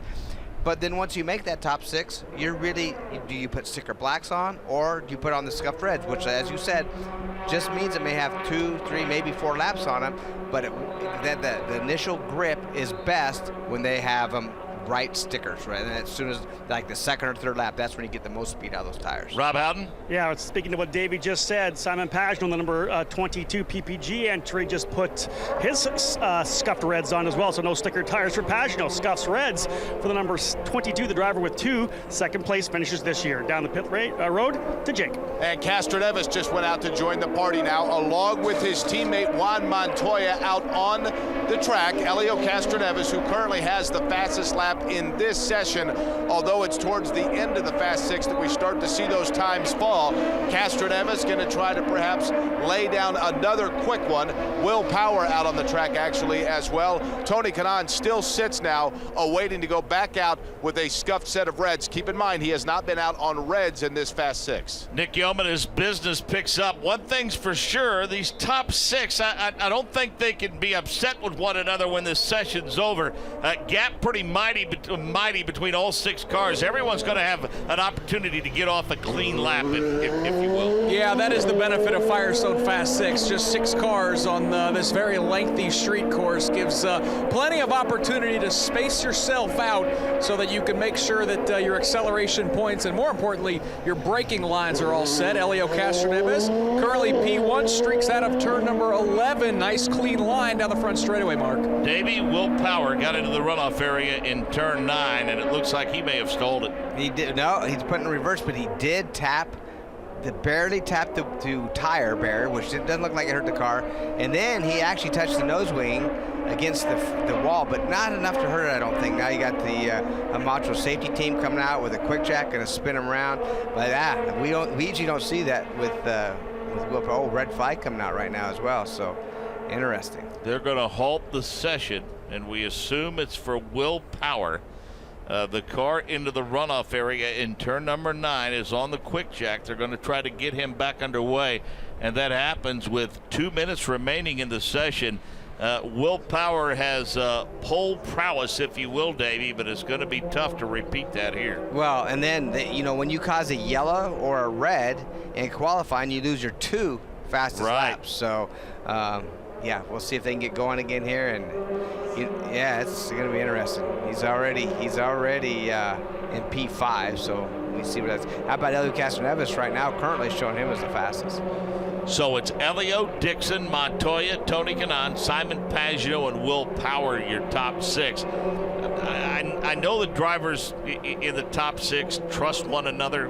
We heard references to it in terms of, do you feel better when a teammate's starting around you? The thing you have to be concerned with, whether it's a teammate or not, once that helmet gets strapped on and the green flag flies, competition takes over. It happens, and everybody's out for himself. There's no question about that, Mark. And it always, you can trust your teammates normally, but how many times we've seen teammates get into each other as well?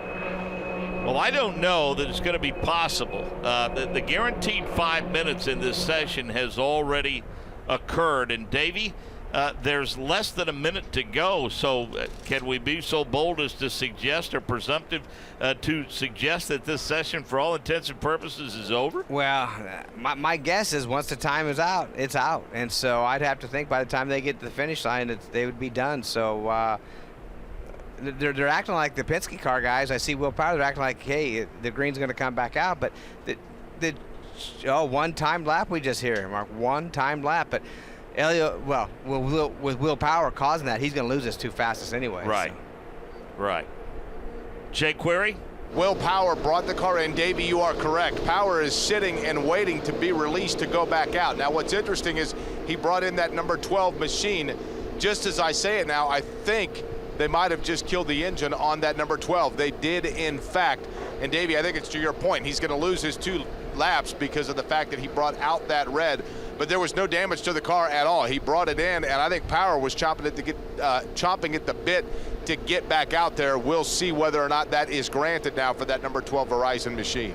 Is that an interesting decision, Davey, from a driver's perspective, to have a red flag come out with less than 2 minutes to go? You're guaranteed 5 minutes of time. They got that. Yeah. And now they're going to give it's the interesting. top 6 one more time lap. Well, it just, goes with the day. It just goes with the day. One thing, a little timing in the second round, and now just mix it up. And here's the worst thing that could happen is they all kind of took off at the same time. Well, if you get one-time lap, spread yourselves out, get some clean laps. There's no sense in trying to fight. Power is not going out. So yeah, Jake, I think because of the fact he loses the fastest too, I think it's a foregone conclusion he'll roll off 6th. Yeah, I think that's got to be the case, guys, because you could tell he wanted to go out in his own team as everyone else went out onto the track. Will Power took the steering wheel out. His session and his day is done now. Well, we will see them as we saw earlier. In Nick Yeoman, your area is perhaps the most important in an instance like this, with everybody leaving pit road at the same time.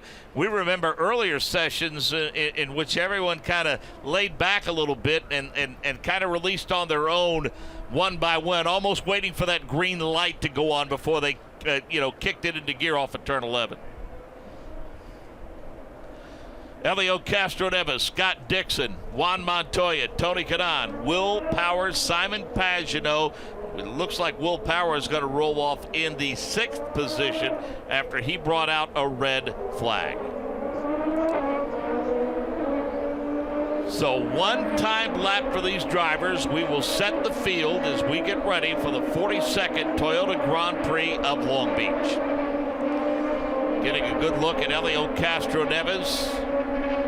Scott Dixon works his way off the hairpin, turn number 11. He's back into the throttle.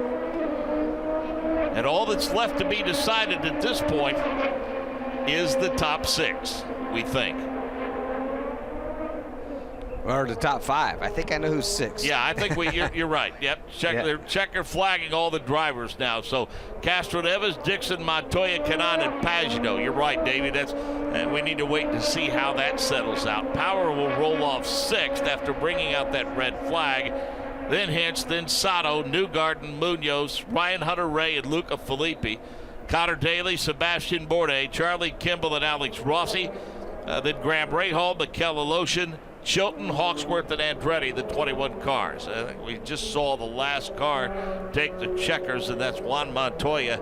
And Davey, after a troublesome weekend, actually Dixon's got to take the checkers now. After a troublesome weekend for Tony Kanaan, he's got to be over the moon, as they say. He'll roll off in the 3rd starting. Well, you got one more guy. Simon Pagenaud is still on track right now, Mark, and I don't know if he got the checkered or if he still has to pass the checkered. He's coming up on the checkers now, coming up to turn number 9. He'll pass the checkered flag, and we'll see where Simon Pagenaud slots in. He moved up to P3. So, Jake, right now we've got Castroneves, Dixon, Pagenaud, Kanaan, Montoya, and Power at the top 6. Stay with us. That may change.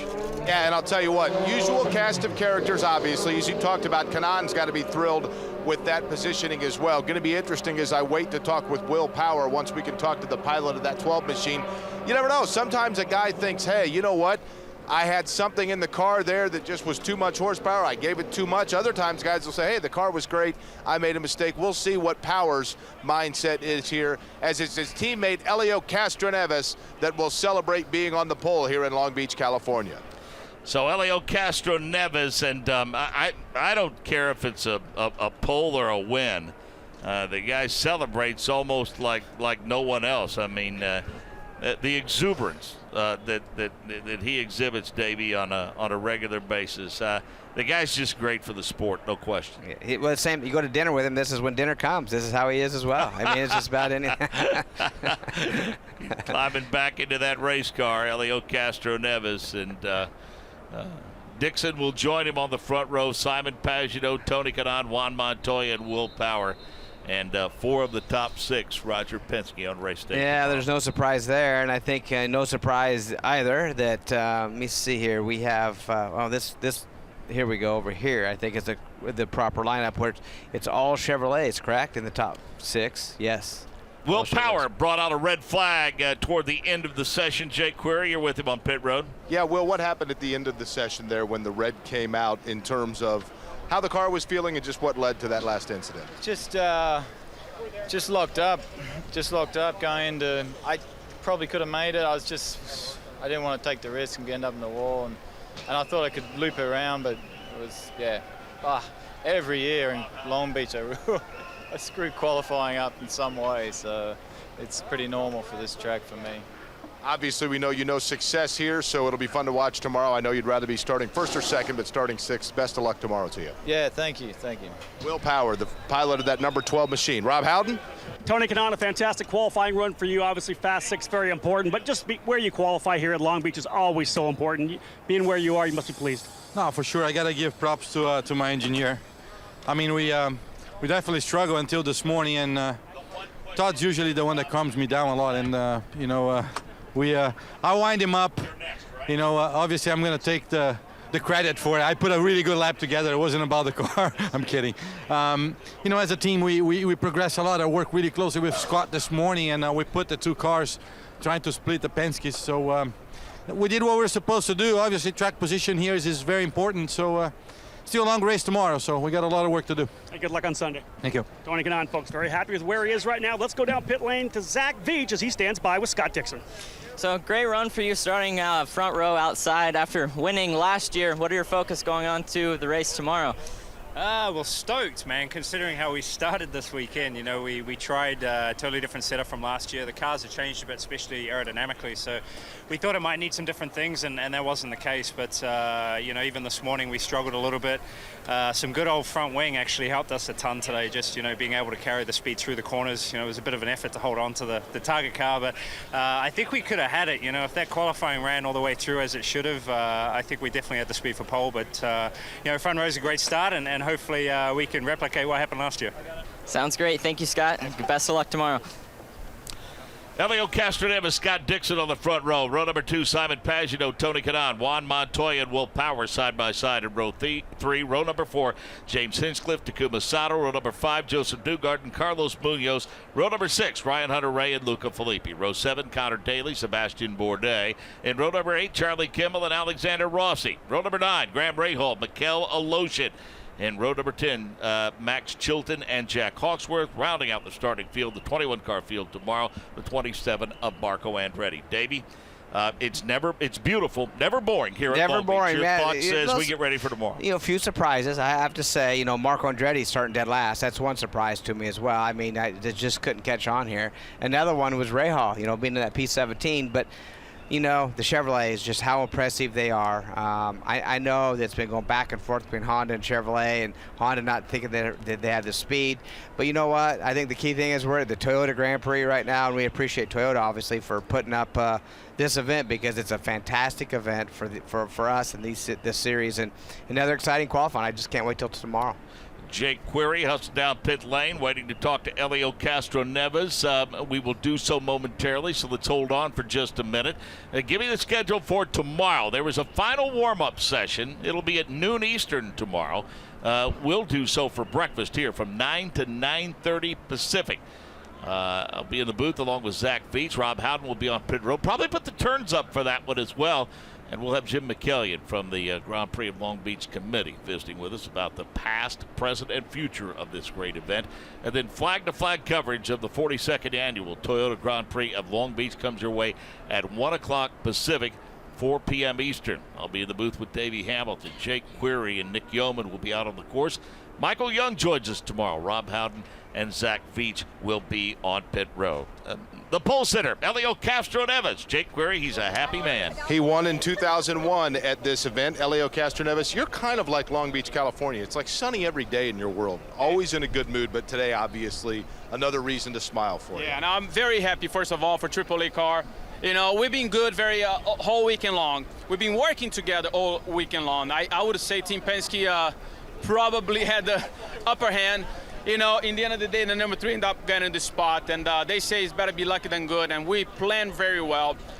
Will was definitely on the league of his own, and he seems to be putting phenomenal laps. But in the end, putting red tires, you saw Dixon up there, you saw Canan up there, you know, Juan Pablo, Simon. So it was a mix, but I'll take it. Definitely, like I said, AAA and the entire Chevy team, he did a phenomenal job. And hey, it's the right spot to start, so let's keep it. You know what's interesting to me, Elio, when we come to a street course like this is the fact that you know the circuit, but yet nobody in this series or in racing has any control of what may or may not happen to change the street from one year to the next. How long does it take to kind of reacclimate? That is a great question. You know, it's so difficult to predict things like that. But to be honest, in the end of the day, for us, today it was a good play. It was the same thing we do sometimes, and sometimes it hurt us on the race in some stint, depending how it happens. But today it's just a proof that you know that plan works it out. And the track, this year did change some of the curbs. They took it out. Some of the curbs they added. So it was a little bit different, but. In the end, I don't care. We started on the front row, on the #1 spot, and well, we put on a pole. Be safe tomorrow. It'll be fun to watch. Thank you. Elio Castro-Neves, the pole sitter here in Long Beach, California. Our share of gremlins today, some within our control, some were not. Regardless of the case, we certainly apologize for those, and we appreciate your patience and look forward to you joining us tomorrow. The director of the Indianapolis Motor Speedway Radio Network is Wally Levitt. Our Indianapolis master control operator and producer is Chris Pollock. Our director of engineering, on-site engineer and producer is Rick Evans. On the course today in the turns, in turn number 11, Nick Yeoman. Look forward to his call tomorrow. On pit road today, Zach Veach, Rob Howden, and Jake Query. Thanks for all their work and effort down there. For our driver analyst, Davey Hamilton, I'm Mark Jane. So long for now from the streets of Long Beach, California. This is the Verizon IndyCar Series on the Advance Auto Parts IndyCar Radio Network. A.J. Foyt down the main straightaway. The checkered flag is out. A.J.'s hand in the air. He is the winner. A.J. Foyt at Indianapolis has won his 4th 500-mile race. A.J. Foyt, our winner. The flag will fly now for Tom Sneva and then for Al Unser. We will be talking with all of these drivers in just a moment. Lou Palmer is in victory lane as A.J. Foyt takes now his victory lap around the 2.5 miles of Indianapolis. A record-breaking end to a record-breaking month. A.J. Foyt, the 4th win at Indianapolis. A month that saw the 200-mile-an-hour barrier broken, not just in the practice where it is unofficial, but in the qualifying by Tom Sneva, our second-place car at the moment. And then, too, the first woman to enter, to qualify, and to compete in a 500-mile race, Janet Guthrie of New York City. But for the moment, the name is A.J. Foyt of Houston, Texas. The car is his, a Coyote. The engine is his, a Foyt V8. And happiness, fame, and fortune are his, too. He is the winner of the 61st running of the Indianapolis 500. Pat Sedan continues to display the checkered flag to the 11 other cars running on the race course at the moment. They hand him now the red flag. He will use that